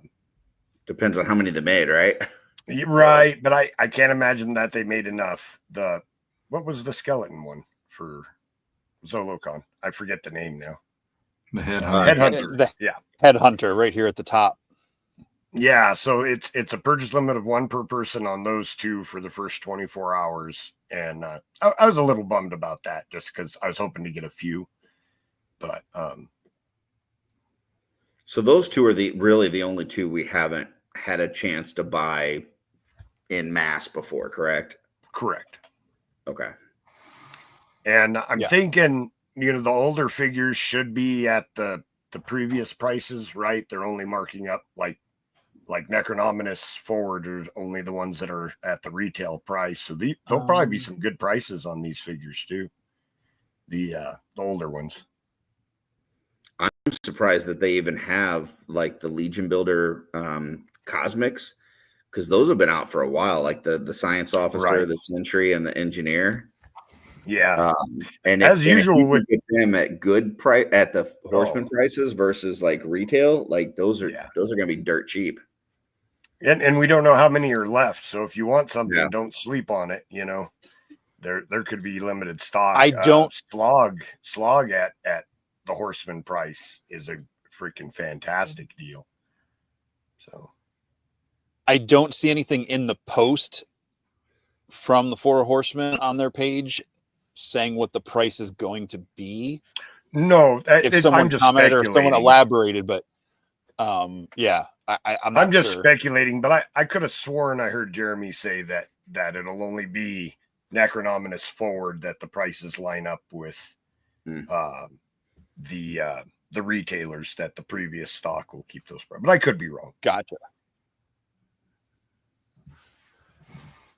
But yeah, so Ganesha, this is your second chance for Ganesha too. There's not like another. This is the so if you missed the first one and the all in this and stuff, is the May drop. Okay. This is the May drop for Ganesha, which when I saw this yesterday, I didn't see him initially in the picture. Gotcha. So if you want the cup or the mug or the pin or the all in set, that's all three of them, that gives you a bit of a savings on the cup and the pin add-on. This is your chance to get it while it's available. I saw he was in there, but I didn't put 2 and 2 together to realize that this is the May drop. I was assuming this was like an extra on top of the May drop, but that makes total sense. Mm-hmm. Yep. And it's a fantastic figure. Anybody who hasn't got it yet and is on the fence about it, I feel like you should tip off of the fence on the get it side, because it's just an amazing figure with so many cool accessories. Yeah. Just awesome. Yeah, I love both the ATL and the Headhunter. I think that Headhunter, as much as I love the entire Necronominous wave, like I think Necronominous is by far the coolest wave that we've gotten since Horsemen have started. I think that Headhunter might be my favorite figure this year. Like, it is so freaking good. And I actually bought a head from David Williams this weekend. He had these heads of himself there that he painted with this like black and white like face paint. And I'm planning on putting one of those on a Headhunter body. I think it'll look really cool. Yeah. And I really love that character. But the ATL 25 also is amazing. I actually thought that they were going to do that like as a where you could pre-order it at some point for, but in stock sale limit 1, that kind of sucks. Yeah, I wanted similar to what Greg did, where he made a squad. I wanted to do something very similar also, and I think that I'm just not going to be able to get enough to do that to the extent that I wanted to. But but it's cool. It's better that everybody gets a chance to get one. Yeah, for sure. I'm not saying this with any inside knowledge, but the two, now these are the standard versions, right, of Headhunter and the ATL 25. So in the past, when they've done these in stock, they do have some save for when they do in-person shows. Yeah. So I wouldn't be surprised if at the next couple shows, maybe even up to Legions Con, they have at least some quantities of these on their tables that they do official studio presences, not necessarily street teams.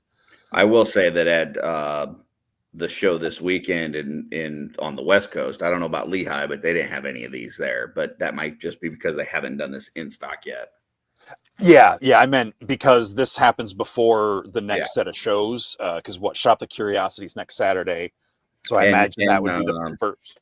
IshCon's in May too. I'm not sure which weekend. It's the week after. So we got Shop the Curiosity week, and then next week, and then IshCon the week after, and then.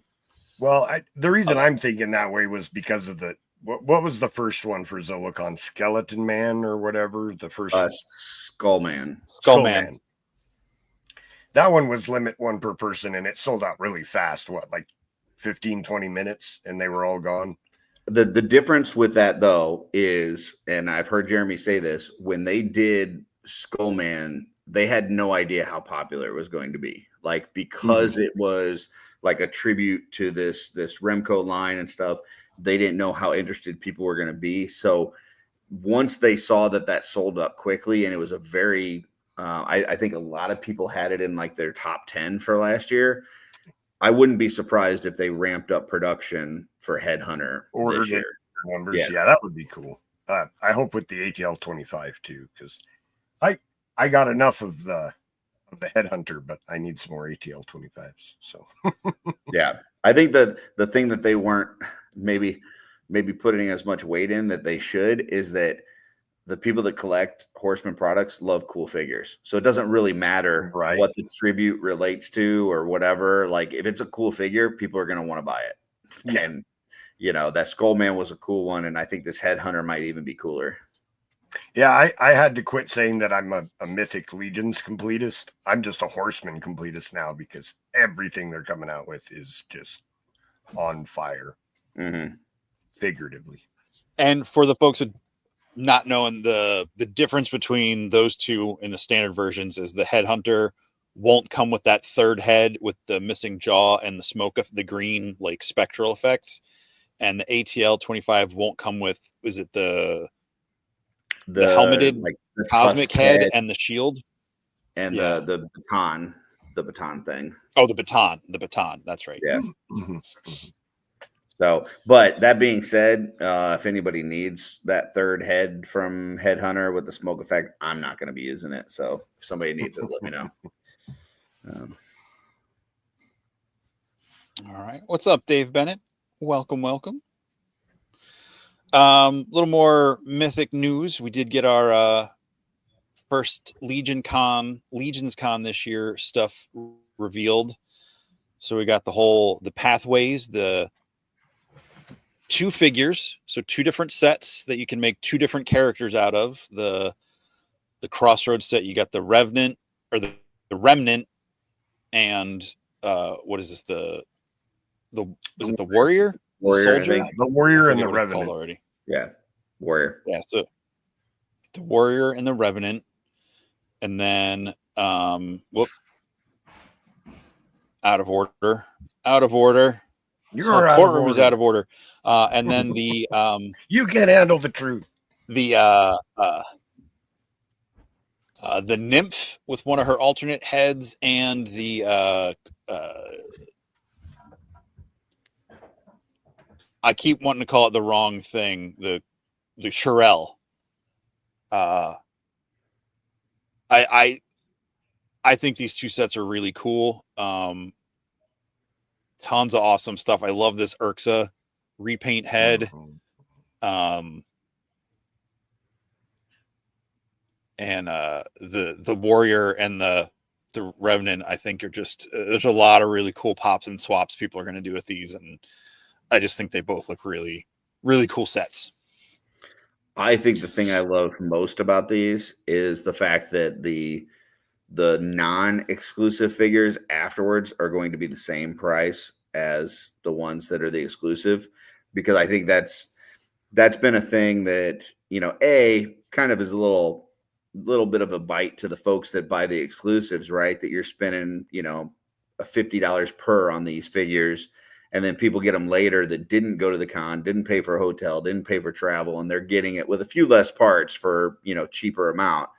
But the other thing is that you've got people, and Jeremy was explaining on his show that he, would hear people say, well, I'll just wait for the regular one because I don't need this or that part or whatever. And we're creating this kind of secondary market where people were like, basically spending less money on these. I think it'll be great because I think it's going to encourage people to get the exclusive sets, which means there's going to be more of these parts out in the wild, instead of people waiting. Because why would you wait? If you're going to be at Legions Con anyways, why would you wait and pay the same price for less parts? So I think that there's going to be more of these sets purchased at Legions Con. which is good to support the convention itself. But then also it means that there's going to be more of these parts available, which I think is cool. Totally agree. That I thought that was really cool, and there, because even if you're not going to use all the parts for customs, there's so many people to trade with, or make up a collection like Brett and do a fodder sale, or bring them to the part swaps at the shows and stuff. I love the inclusion of the little wings on this figure. Like I've been wanting those for from something for a while, so having those will be cool. I think all four of the primary builds are amazing. I can't wait to get these on display. The concept, I love that it's coming with extra scaphoids heads, just because I have a couple extra scaphoids that I just haven't opened yet, that now I can have, like, because I personally display customs separately from official horseman, stuff on my shelves. And a scaphoid is a character, but the green skeletons are the ones that have the magic, were magic users before they were raised. So they have spell casting powers. So I kind of looking forward to having, like, multiple scaphoid style skeletons in my display. I think that's going to be really fun to have those extra color matched heads. Yeah. Nice. For that.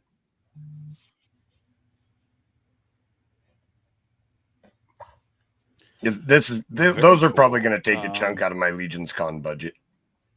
I think the soft goods are great with those figures. They look awesome.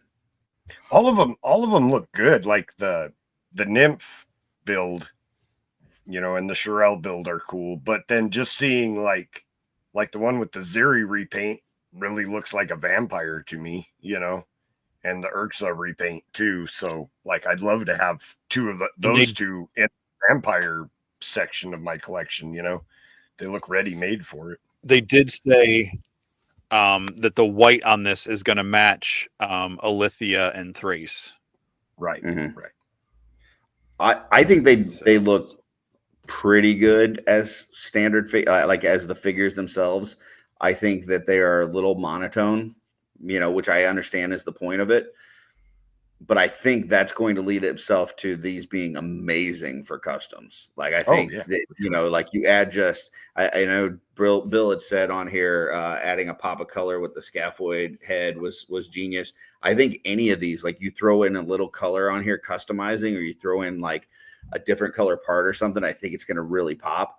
I think these sets are going to be so freaking good for customizing. It's ridiculous. So while the figures themselves, I think, look pretty good, like they're nice, I think these parts are going to be awesome.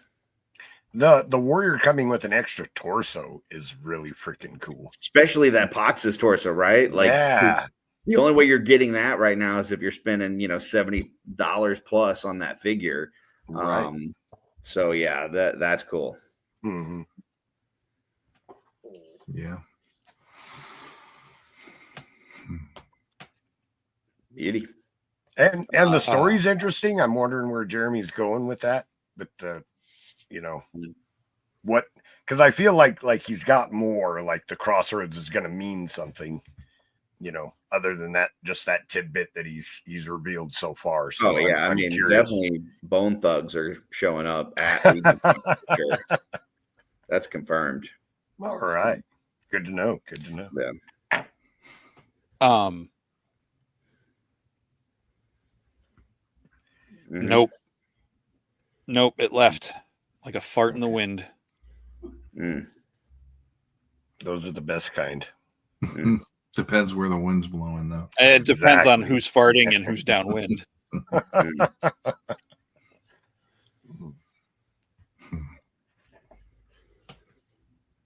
But after seeing go ahead, Jesse. Will also be available whenever it comes in. The All-Star 6 that's going to be on the Scally the Dwarf. Yeah. Which hopefully comes in before. But you're right. Like right now, Poxus is definitely the only way to get it. But that's on a. I mean, that is the torso of that figure. Here, you're getting it as an extra, right? So like you can build a character and have this to use for something else without having to tear apart a Yes. figure. That's what I love about these Legions con sets. And I've talked to Jeremy about this before, but you know, it used to be when you got somebody into this line, the best thing that you could do was hand them an OG barbarian builder, right? Because like immediately they've got like different armors that they can swap on it and things like that. And it gets them into that like modular nature of the line. I think the Legions con sets have taken that place. Like now I mean, really any of the 2-packs that you've had over the last several years from Legions Con, you hand one of those 2-packs to somebody and immediately they get like just a plethora of parts to just switch out and swap heads on and swap arms and torsos and all this kind of stuff. Like they're just so much fun to just play around with and see what you can create. So it's so good. After seeing this reveal, the Legion Con exclusives, when we went to the Mythic meetup, they had the Armory Gunmetal Knights there. And I grabbed one of those just with the intention of mixing parts with the Warrior and the Revenant, you know, because I'm sure it's not an exact match, but I was like, it's going to be pretty darn close. And with the extra parts and stuff, I could just take that Armory figure and you know, do something cool with it. So I probably wouldn't have bought it otherwise, but after seeing that, I was like, yeah, I got to. Well, and then does the female one, she comes with 2 torsos too, right? No, just I one. don't believe so. Yeah. Okay. That's why I said it kind of shot my Legions Con budget, because I feel like I want to get 4 of her, one to display with each head, because they all fit that body so well. But you probably will end up with 4 because she just has alternate hands and alternate heads. you act like you know me or something, Curtis. Jeez, man. Well, at least now you got your Necronominus heads. I mean, I've got one without a head, but yeah, that was a thing. Curtis and I were supposed to swap at the Mythic meetup, swap Necronominus heads, and I forgot. Yeah, we were supposed to give each other head at the meetup. I took care of Joe, but then I got ahead, but he's like, yeah, I'll catch you later. Curtis got left hanging, yeah. So, and it was my idea, and I'm the one that freaking forgot about it. Joe's like, hey, let's give each other head at the meetup. You go first. Yeah. Zing. Yeah. Wepa. I can't believe we fell for that.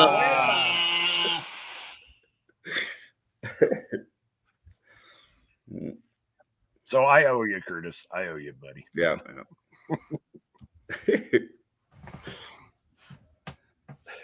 Got a whip up from Guaisaway.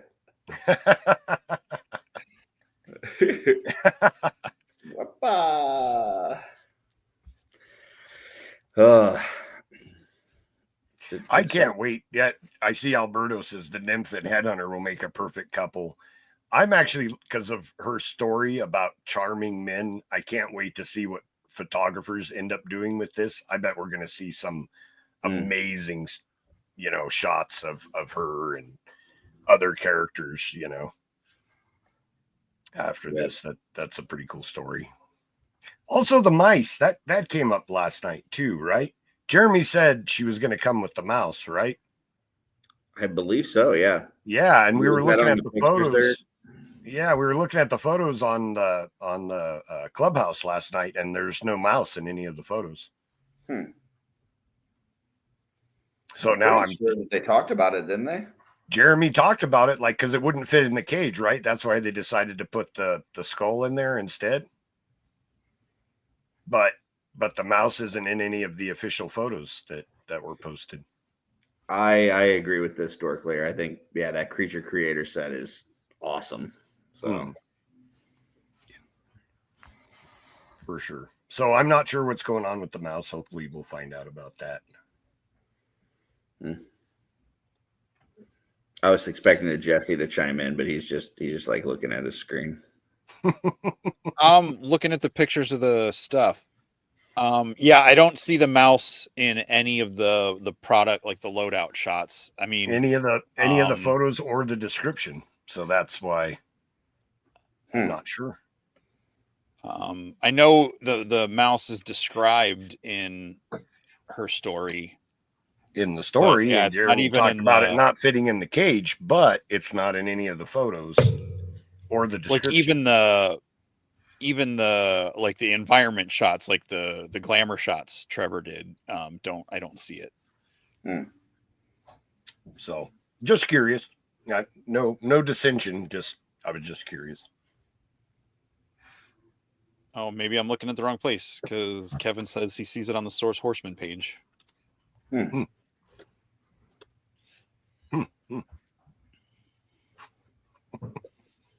Oh, yep, it does have. Did they resize it? Did they make it smaller? Oh, that happens with Instagram sometimes. I wonder if it cut it off on accident or something. No. Like, did they resize the mouse from the Ganesha figure? I don't think so. I don't think so, because Jeremy said it wouldn't fit in the cage. That's why they put the skull in there. Okay.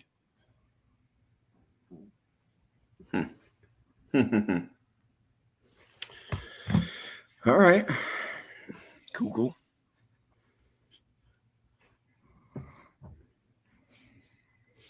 Kevin said he thought the mouse came with the knight, but that doesn't make sense for No. the story. It's in the Source Horseman shot, and it says there's like a news update. I'm assuming I didn't read what it said. Well, there's Trevor in the chat. Trevor, does it come with the mouse? Also, Trevor, when you shooting my swig?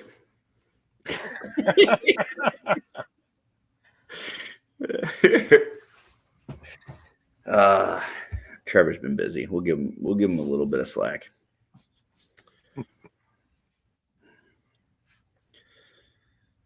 All right. What else? We're at 2 hours. We still going, Jesse, or you got anything else? Well, up your folks, I sleeve? guess that's a show. Thanks for tuning in to Shooting the Shelf. No, I got nothing else. Oh, all right. You know, we didn't have an OffWorld Friday. Maybe you got like a lightning round for us or something. Well, if you're gonna throw me on the spot, sure. I'd love a good lightning round. Wait. Hold on. Yeah, I got it. If there's a photo of the mouse, it comes with the mouse. Oh boy! Now wait a I minute. seem to remember a Because swig there was with a a. photo of yeah. Swig with a potion bottle, and I didn't get a damn potion bottle. I feel like we're getting dupe-a-looped here a little bit. Now I Yeah. don't think I'm Low photo, not the environment photo. I don't know, man. The picture of what's the as a spirit bender? She's got a bunch of blue hagnons in. I don't see any of the fucking blue hagnons in the box with her. Yeah, So what the hell? That's man? an environment photo too, not a loadout Saying. photo. I'm But just I saying. didn't see a loadout photo with the mouse. We were It's looking on at the Source Insta- Horseman. Oh, okay. I was looking at the Instagram. The Source Horseman has the Has right the mouse picture. in So the loadout photo? But it wasn't on the Instagram, which Yes. is what we were talking about. So back to the thing that he technically said. we were He talking said- about He said the if there's a Facebook. photo, well, in the Instagram post there was not a photo with the mouse. So Trevor, Right. go F yourself. How about that? Well, I'm gonna stand I up for wouldn't go Joe that here. far, but I'm going to stand up for Joe, and I'm going to say I agree with Joe. Trevor should go F himself and send all the Vecnas that you can to Joe. That's she comes with a free there's Vecna. mouse- Wow, thanks, Trevor. There's mouse and or other rodent skulls on the belt. But see, this is where it comes in. This is the part that makes me sad. If she came with Vecna, I would be fine with that. No. Motu Vecna isn't Vecna. Oh, gotcha. Is it because Lightning you found round. the- Oh, no. Yeah.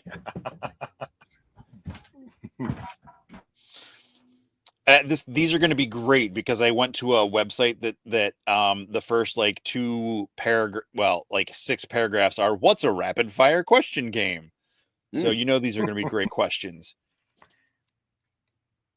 Well, I'm not going to ask that one because Curtis For will yell those at me. that have never watched Offworld, first of all, congratulations, because that's the right thing to do. Second of all, lightning round question is one that Jesse throws out that we're supposed to answer quickly, but we never actually answer never quickly. do. No. So Lightning round, starting with Curtis, going to Sean, then Joe. Are you a voracious reader? You can't. I can't do a question lightning round when you're bringing up questions, comments. That was a good comment, though. Are you a voracious reader? Not only am I not a reader, but I don't know what the word voracious means. Curtis is actually a vicarious reader. I am definitely a vicarious reader. A vicarious reader? Oh, jeez. I am not a voracious reader or vicarious either. So there you go. I would have to say no at this point in my life. There was a point where I did read a lot of books, and especially role-playing books, but ain't nobody got. Will you be when the Legion's lore book comes out, Joe? I don't know if one book is enough to qualify me as what did you say? Voracious? Voracious. Voracious. I don't know if one book would qualify me as voracious, but I would say it's the amount of time it takes you to consume said book with your eyes. No, I knew what you meant. Yeah, I wasn't going to eat it. Can we get a definition of voracious? Yes. I will read the book, but not often enough to qualify as yes for that question. Voracious, adjective, wanting or devouring great quantities of food or having a very eager approach to an activity. Okay.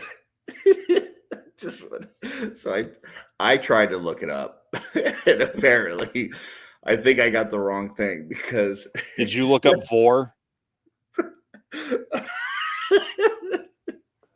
Voracious. Varicose. Varicose.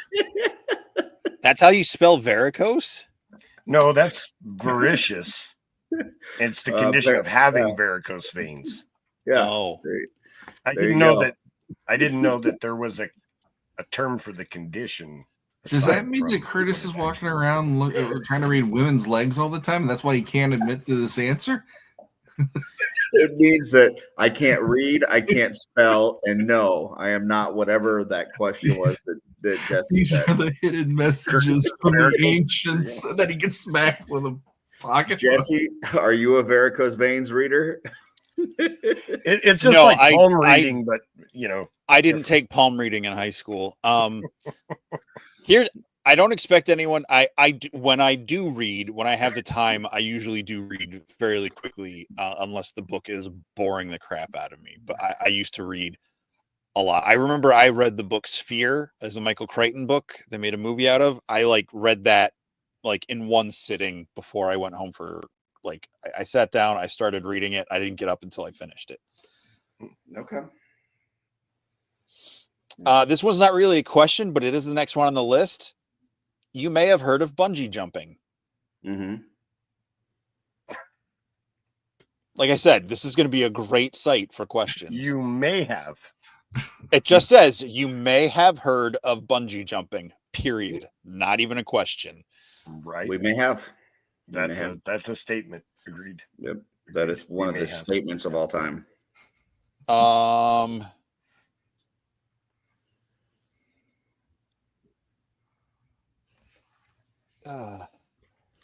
keep landing on ones that involve reading, so I'm trying to find.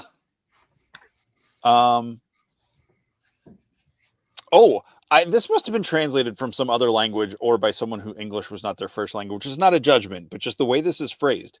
What brings you uncorrupted happiness? Joe first. Uncorrupted.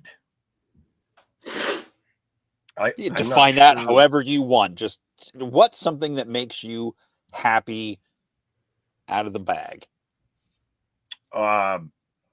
Mythic Legions out of the box. Okay. Make me happy. Yep. And it's uncorrupted. It's a pure happiness.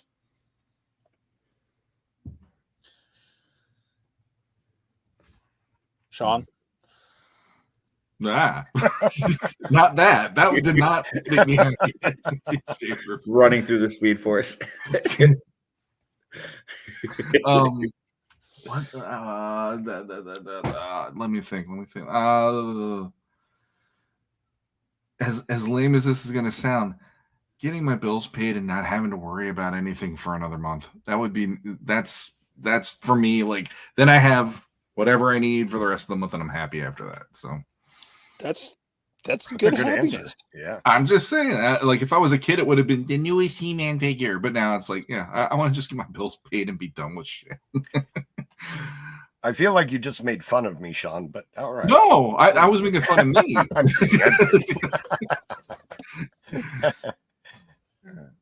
Curtis, what brings you uncorrupted happiness? For those of you in the community, you may have heard of this thing. It's called Darla Akerman. Yeah, I'm not sure if you know of it, but that would be my answer. So. Wow, you got to that answer a lot quicker than I thought you were going to. What did you think it was going to take? I don't know. I thought we were going into story time. No, it's Darla Curtis, Akerman. what would your answer have been if Darla wasn't in the room with you? It probably I'm would have kidding. still been Darla Akerman. I'm my, kidding. My secondary answer would be dogs. Like, I just love dogs. They're freaking amazing. They're just like the best things ever.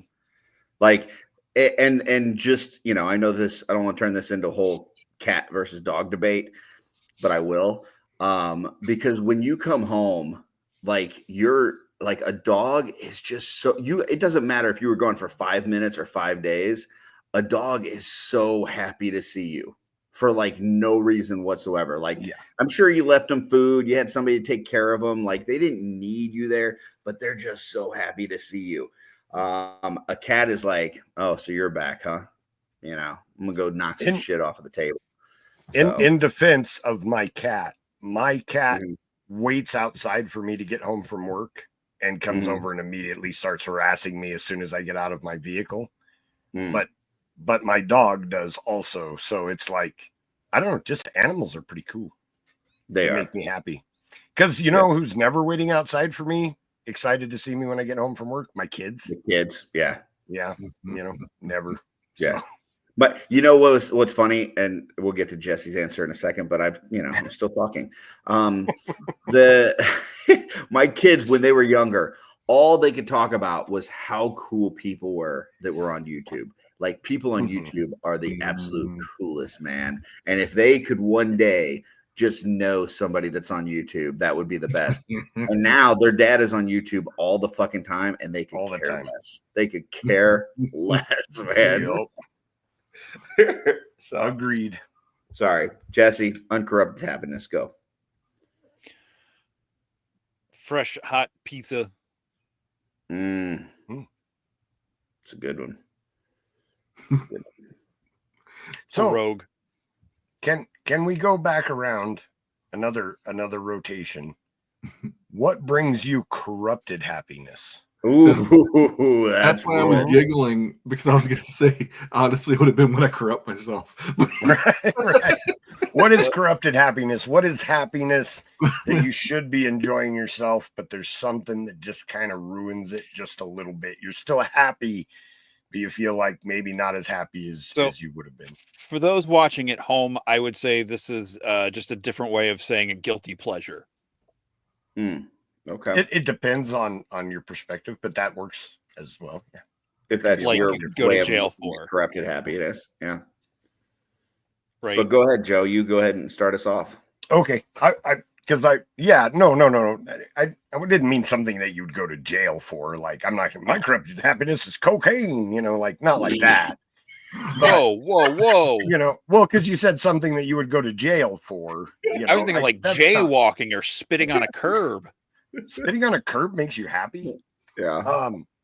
But sometimes for me, it spending time with my kids can be a corrupted happiness. And to explain just a little bit, like if it's something that I really enjoy, right? Like a movie or a TV show, and my kids are like, yeah, I'll watch that with you. And then you sit down to watch it with them, and they're just like, and it's something that I love, you know, and they're just like, and then pretty soon they're on their phone, you know. I enjoy spending time with my kids, but when I'm watching something that I think that they're really going to enjoy with me, and then they're not, that is a corrupted happiness. Because I want to slap the heck out of them. Like, you're my kids. You should love this. Like, but then they don't. Yeah. So that would be my corrupted happiness. Like, I'm happy that I'm doing something with my children. Yep. But the corrupted part is that they're not enjoying it as much as I feel like they should be. I can't tell if Curtis is having some sort of reaction over there, or if he's just... Because he was thinking like eating an ice cream bar at midnight, which is a lame ass answer, Curtis. No, I just when you started talking about that, and I'm thinking about like stuff that you shouldn't be doing and stuff. It reminded me of a conversation I was having with Darla About cocaine. No, we were talking about the wedding and how great it was. Like for an outdoor wedding, there was a nice breeze and the weather stayed nice and stuff. And she said, I'm glad we didn't come in summer. And I said, I don't even know who Summer is. It's been making me like chuckle inside. I didn't even know her. Yeah. And she's been shaking her head at me about it for hours. Anyway, sorry. Go ahead, Sean. That's an uncorrupted happiness for you, Curtis. Yeah. So mine was something that it was going on, and that was part of why I started stepping back from everything. It was the whole I would be too quick on the draw to buy something, and then after I bought it and I got it in hand, the next thing I knew, there's this bill that came out of nowhere, and suddenly I have to sell the thing that I just got in that I was excited to get because I didn't realize X, Y, or Z was going to hit in the way that it did. So I started my collection with corrupted happiness because I was using whatever I could to make my collection start. But when I got to a certain point, I was just like, if a pre-order came in and all of a sudden my wife's like, yeah, the kids, you didn't factor in X, Y, and Z. Like the kids needed more money in their lunch account. We had a bill that you didn't realize and da-da-da. And so it's like, okay, then I'm going to just sell them off and that'll be that. And I've never tried to reclaim those because of the corrupted happiness. So there you go. That's a good answer, Sean. I like that one, man, for sure. And Trevor, my first wife wasn't named Summer, but it was a similar storyline. So you don't have to read that book. I would say my corrupted happiness would probably be buying the unlicensed like World of Warcraft figures because I know that, you know, they're like they shouldn't exist, and it's, you know, they're essentially stealing and, you know, the whole third party situation. But I don't care. Like if it's cool and it reminds me of playing a World of Warcraft, which is also where I met many of my closest friends and Darla, like I'm gonna buy it, and you know, I don't care. I shouldn't buy it, but I'm going to. So Curtis is holding the figure, baby. If this is wrong, I don't want to be right. Exactly. So unlicensed figures would be my corrupted happiness answer. Jesse. Oh, nothing corrupted here. Okay. Fine. Watching people doing on fail videos, watching people specifically on those like flat straps, like the balance straps. I don't know if you've seen that, where it's kind of like, you know, like tightrope walking, but it's like the wider flat strips. I don't know what it's called. Okay. But it's like an athlete, you know, it's like people working out. So watching them getting snapped in the hoo-ha, take your pick. Whenever people get hurt on stripper poles in the fail videos, and driving karma videos where someone's like a real asshole on the highway and then they like immediately get pulled over. Wait, you feel bad about that afterwards? No, those are the thing. Those are corrupted happiness. Like I shouldn't be laughing at other people's like misfortune, but I do. Or that kid that drinks the sparkling water and bounces his head off the garage door. That's one. I've seen that one. Yeah, that one's good. Oh, I love that video. I love that he doesn't know what to do because he's burping too much. Like, you freaking wuss. Come on. So and I love that he starts it all off because like, oh, you think you're cool because you got the Lego Death Star? No, Brandon. No one's making fun of you for not having the Lego Death Star. Right. And what do I do? Boom.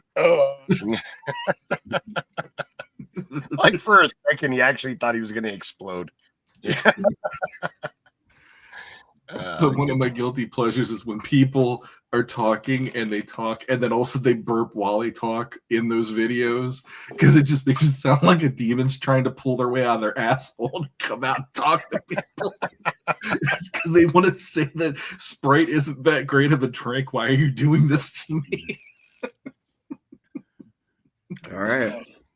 Last lightning round, Jesse. What do you got for us? What type of triangle has 2 equivalent sides and 3 acute angles? Well, geez. A standard triangle, right?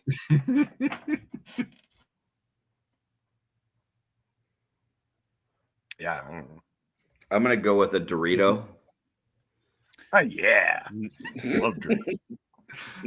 Another guilty pleasure.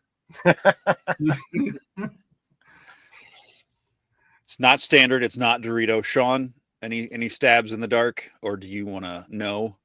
I got nothing because I was horrible in geometry in high school anyway. So feel free to tell me what the answer is.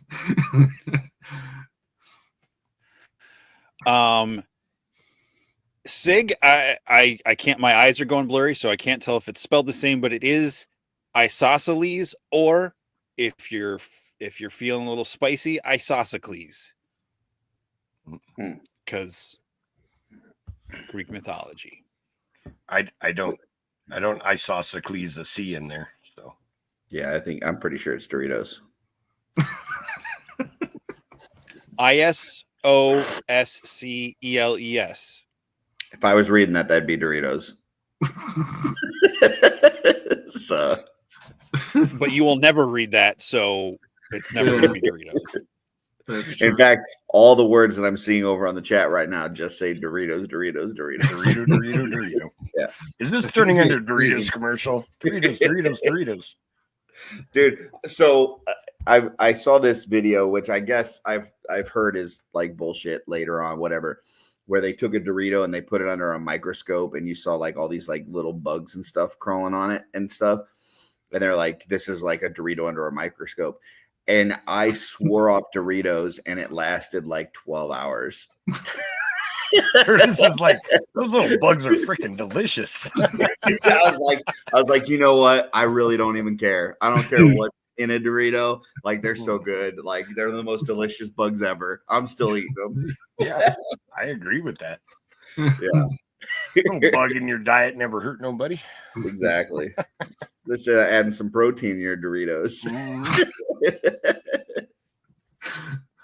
So, Does that count as a lightning round, or do you want a different one? No, we never got we'll the take- answer, Jesse. we'll take a different one. Isosceles.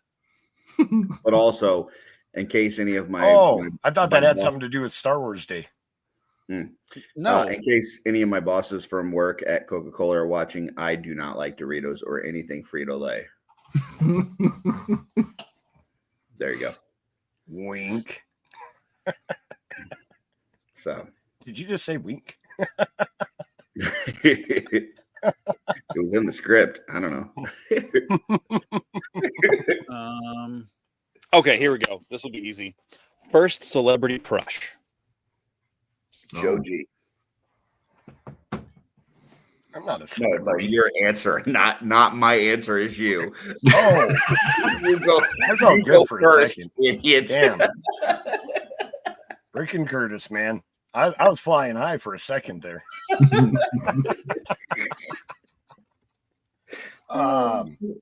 celebrity crush. Mila Jovovich from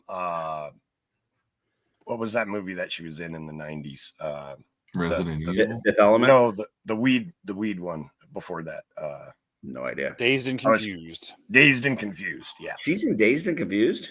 Yeah, she's got the guitar. Yeah. Oh, okay. A buddy of mine had a poster of her from that movie, and yeah, I Didn't even know she was in that movie. Yep. Hmm. So she was pretty smoking back then. That's the first one that I can think of. Is it me next or is it Jesse next? You're next. I'm next. Julie Newmar is Catwoman on the Batman TV show. Okay. I want to pull this up because that's so wrong. Talkies have not made anything ever irrelevant. So do we my question here would be, do we include cartoons, or that doesn't it has to be when you say celebrity, it has to be a person? I didn't think that way, but I don't think it matters. Because if it was a cartoon, it would be the sorceress from Masters of the Universe. If cartoons don't count, then I would say Elizabeth Hurley, Bedazzled. So, yeah. I think I appreciated April O'Neil's rack more as an adult than I did as a kid, if I'm honest.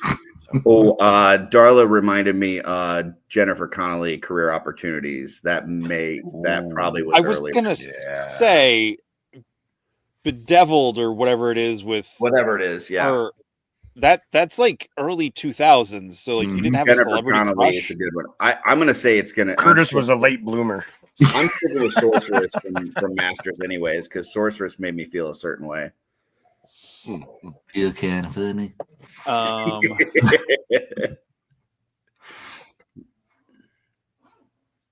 I'm gonna go with it's Bridget from An American Tail. Oh, so we are going cartoons. So then, my answer stands. And then if it has to be a real human person, probably Jennifer Connelly from Labyrinth. Good one too. Yeah. You remind me of the Babe. Jennifer Connelly is a fine choice. Just all the way around. She still looks pretty good. Absolutely. She was in Alita, Battle Angel, right? And yes, she was pretty smoking in that too. She aged better than I did, that's for sure. She's no Darla Akerman, but she's all right. Right. Yeah. Got some points on that one. That's how you do it, fellas. Do what? That's exactly. Jesse's so clueless. He's like, I don't know what you're talking about. Better than I did it the other night, let me tell you. I got in trouble on that one. I told my wife, I'm like, I'll take our son to go see the new Jurassic World. It's got Scarlett Johansson in it. That's 2 hours of me getting to watch her again. And then I started making clapping sounds, and she goes, "What are you, a freaking seal over her?" And I'm like, I think Major Reaction just showed us. I win. Yeah, you're too much of a youngin', I think. So yeah. I didn't even care about Power Rangers, but the Pink Ranger was everything for me, and I didn't know any more than that. So that was past my time of giving a crap about that stuff.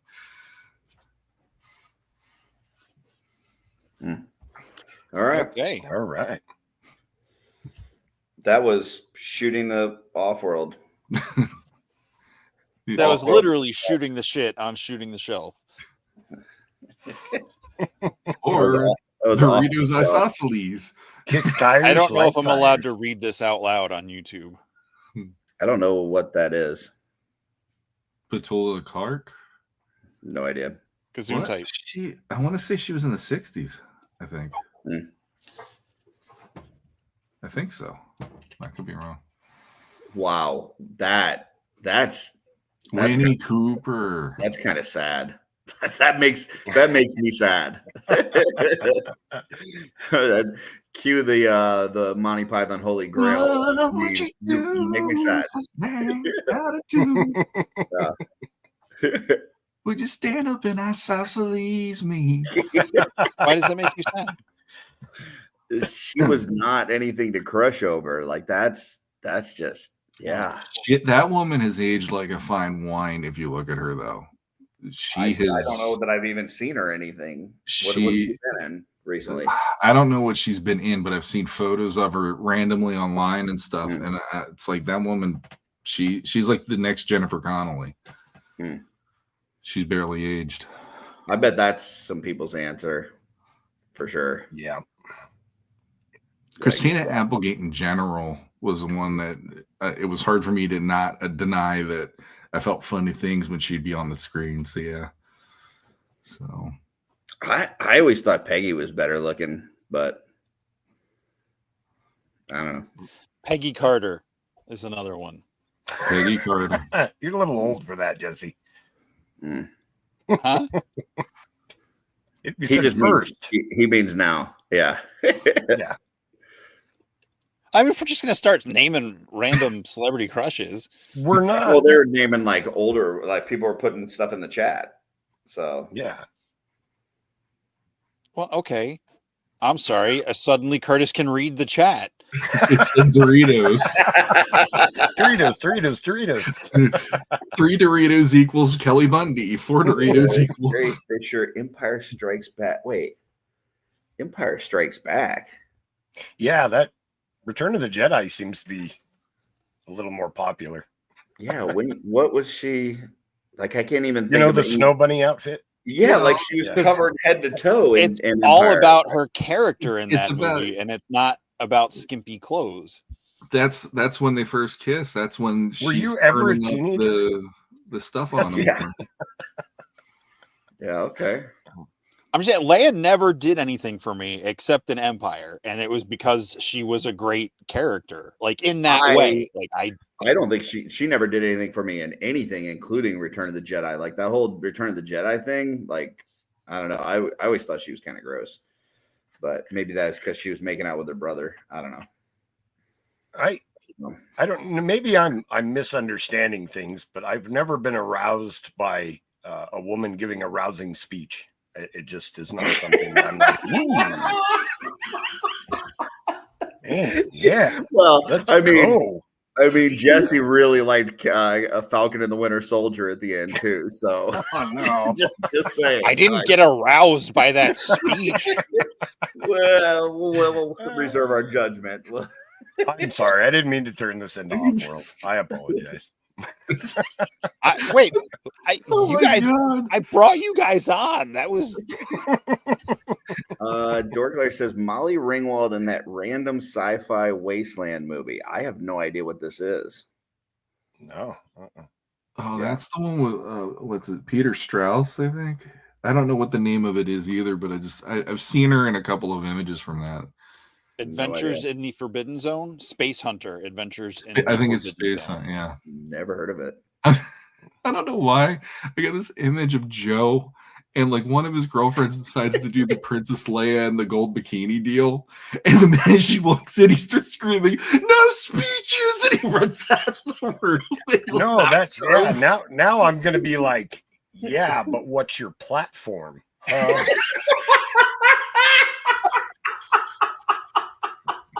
I mean, that's nice and all, but where do you stand on the issues?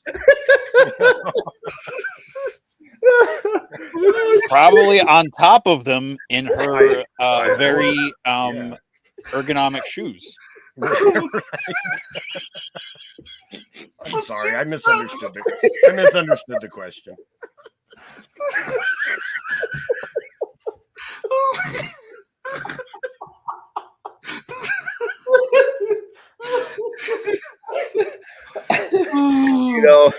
You bring up a good point, Joe, because as a kid, when I was watching Jennifer Connelly on that horse moving back and forth at the Target on career opportunities, I never once thought, I wonder what her platform is. I didn't mean anything bad by it, but it was like I brought up April O'Neil on the Turtles, and I was never like, wait, I wanted to hear what she had to say about the news. That wasn't, Oh shit. Good stuff. These are the jokes, folks. Oh my god. Man.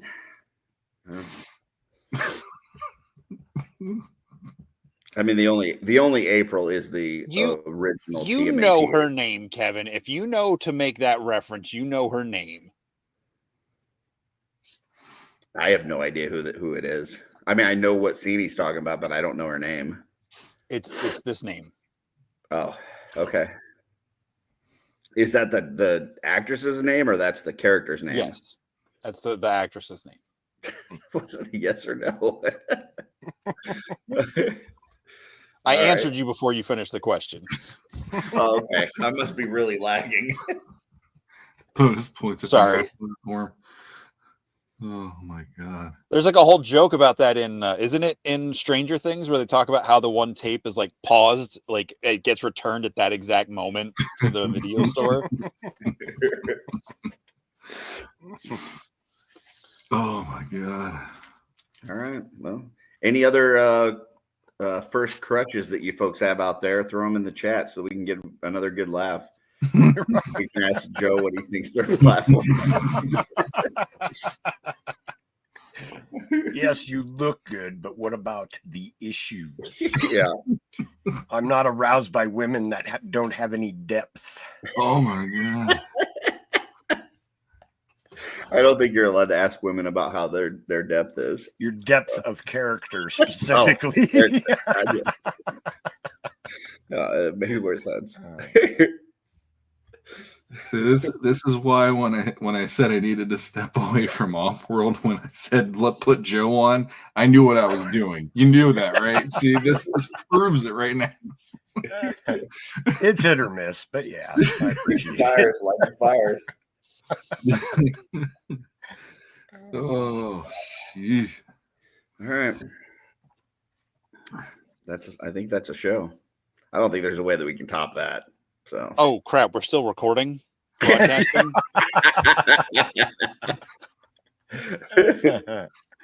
The views and opinions of everyone on screen and in the chat do not necessarily reflect those of Shooting the Shelf and or its subsidiary blah. Who cares? No one's Or watching. Sometimes the things that the people on screen say aren't even their own opinions, and they just say them to be funny. So no one get upset, please. AC Penny catalog, 1984. I hope he's talking about the toy section. Ah, Trevor. Really. Trevor's talking about the brass section. Brass. There we go. Wait, what did I say? Brass. Yeah. Mm-hmm. I said brass. Okay. Yep. Oh. Yep.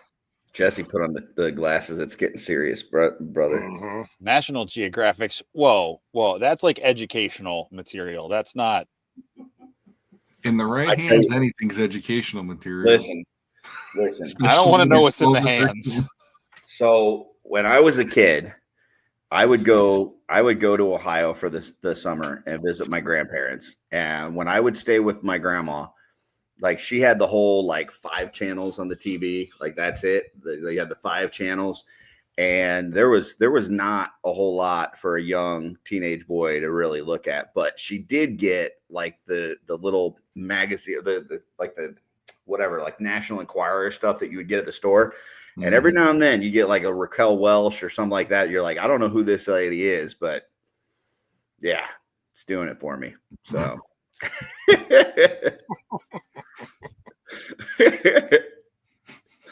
that was a very drawn out way of Curtis to say that he was a perv when he was a young kid.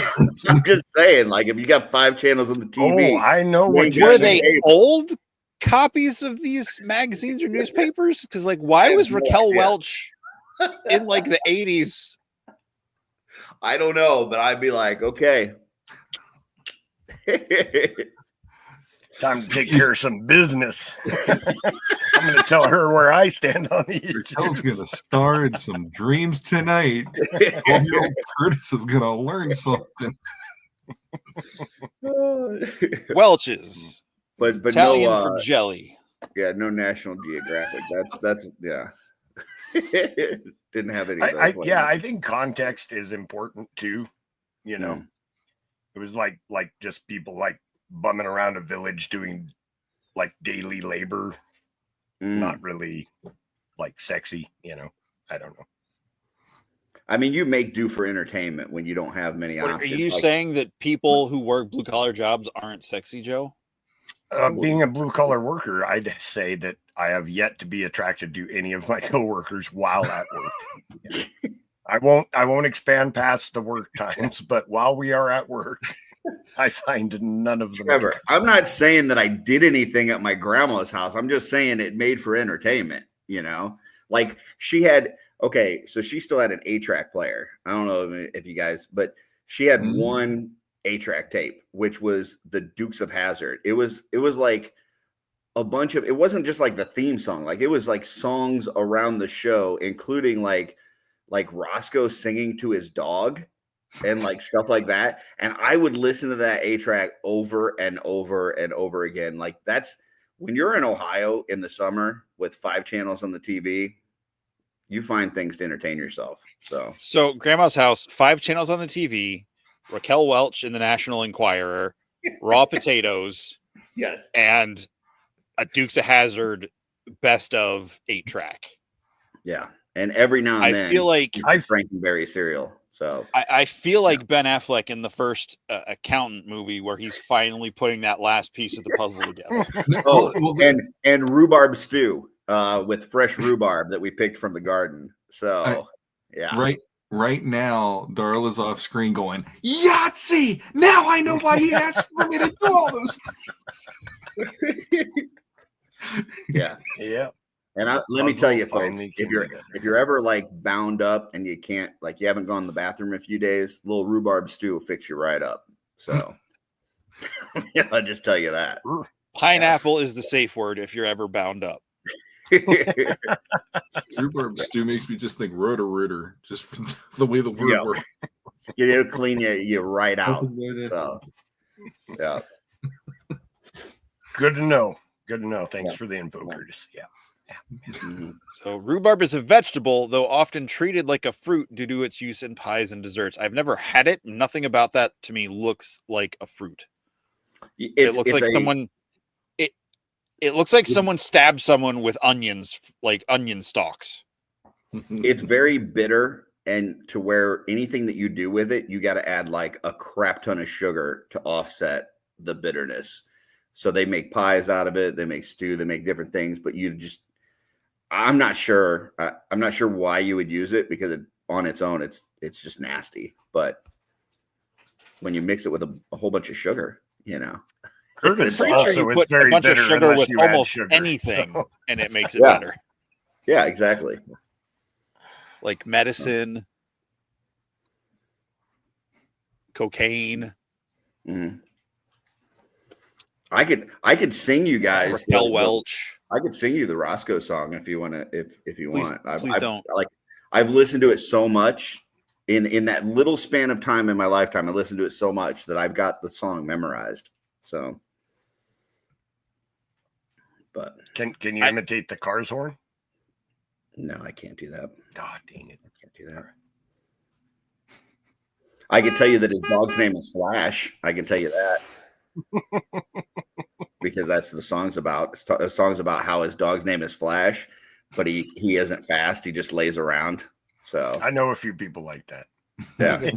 His name was Mike. Yeah. Fucking Mike. No, it's Flash, not Mike. All right. Well, I've been on for almost 3 hours, and Darla's saying that she wants to spend time with me. I don't know why, but so we had our turn. It's her turn now. Yeah. Darla, clap twice if you're okay. That one got her. She didn't clap. She's eating my crunchy Cheetos right now, the ones that she said she didn't want any of. So that are definitely not from Frito-Lay, right?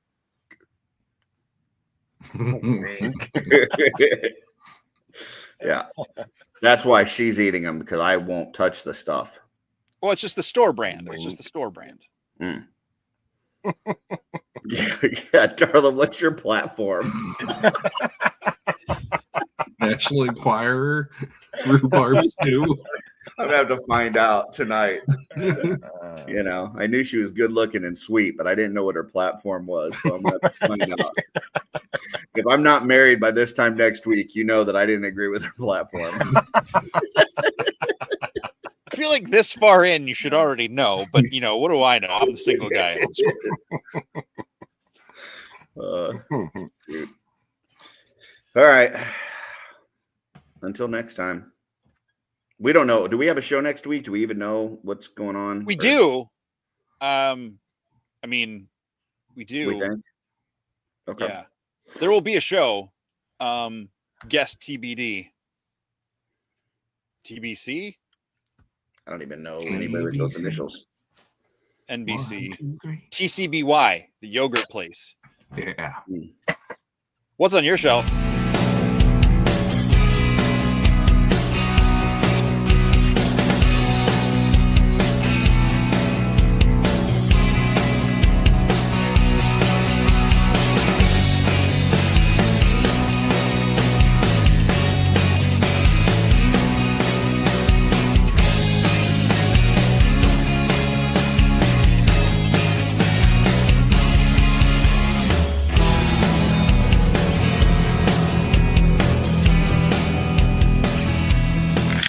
No!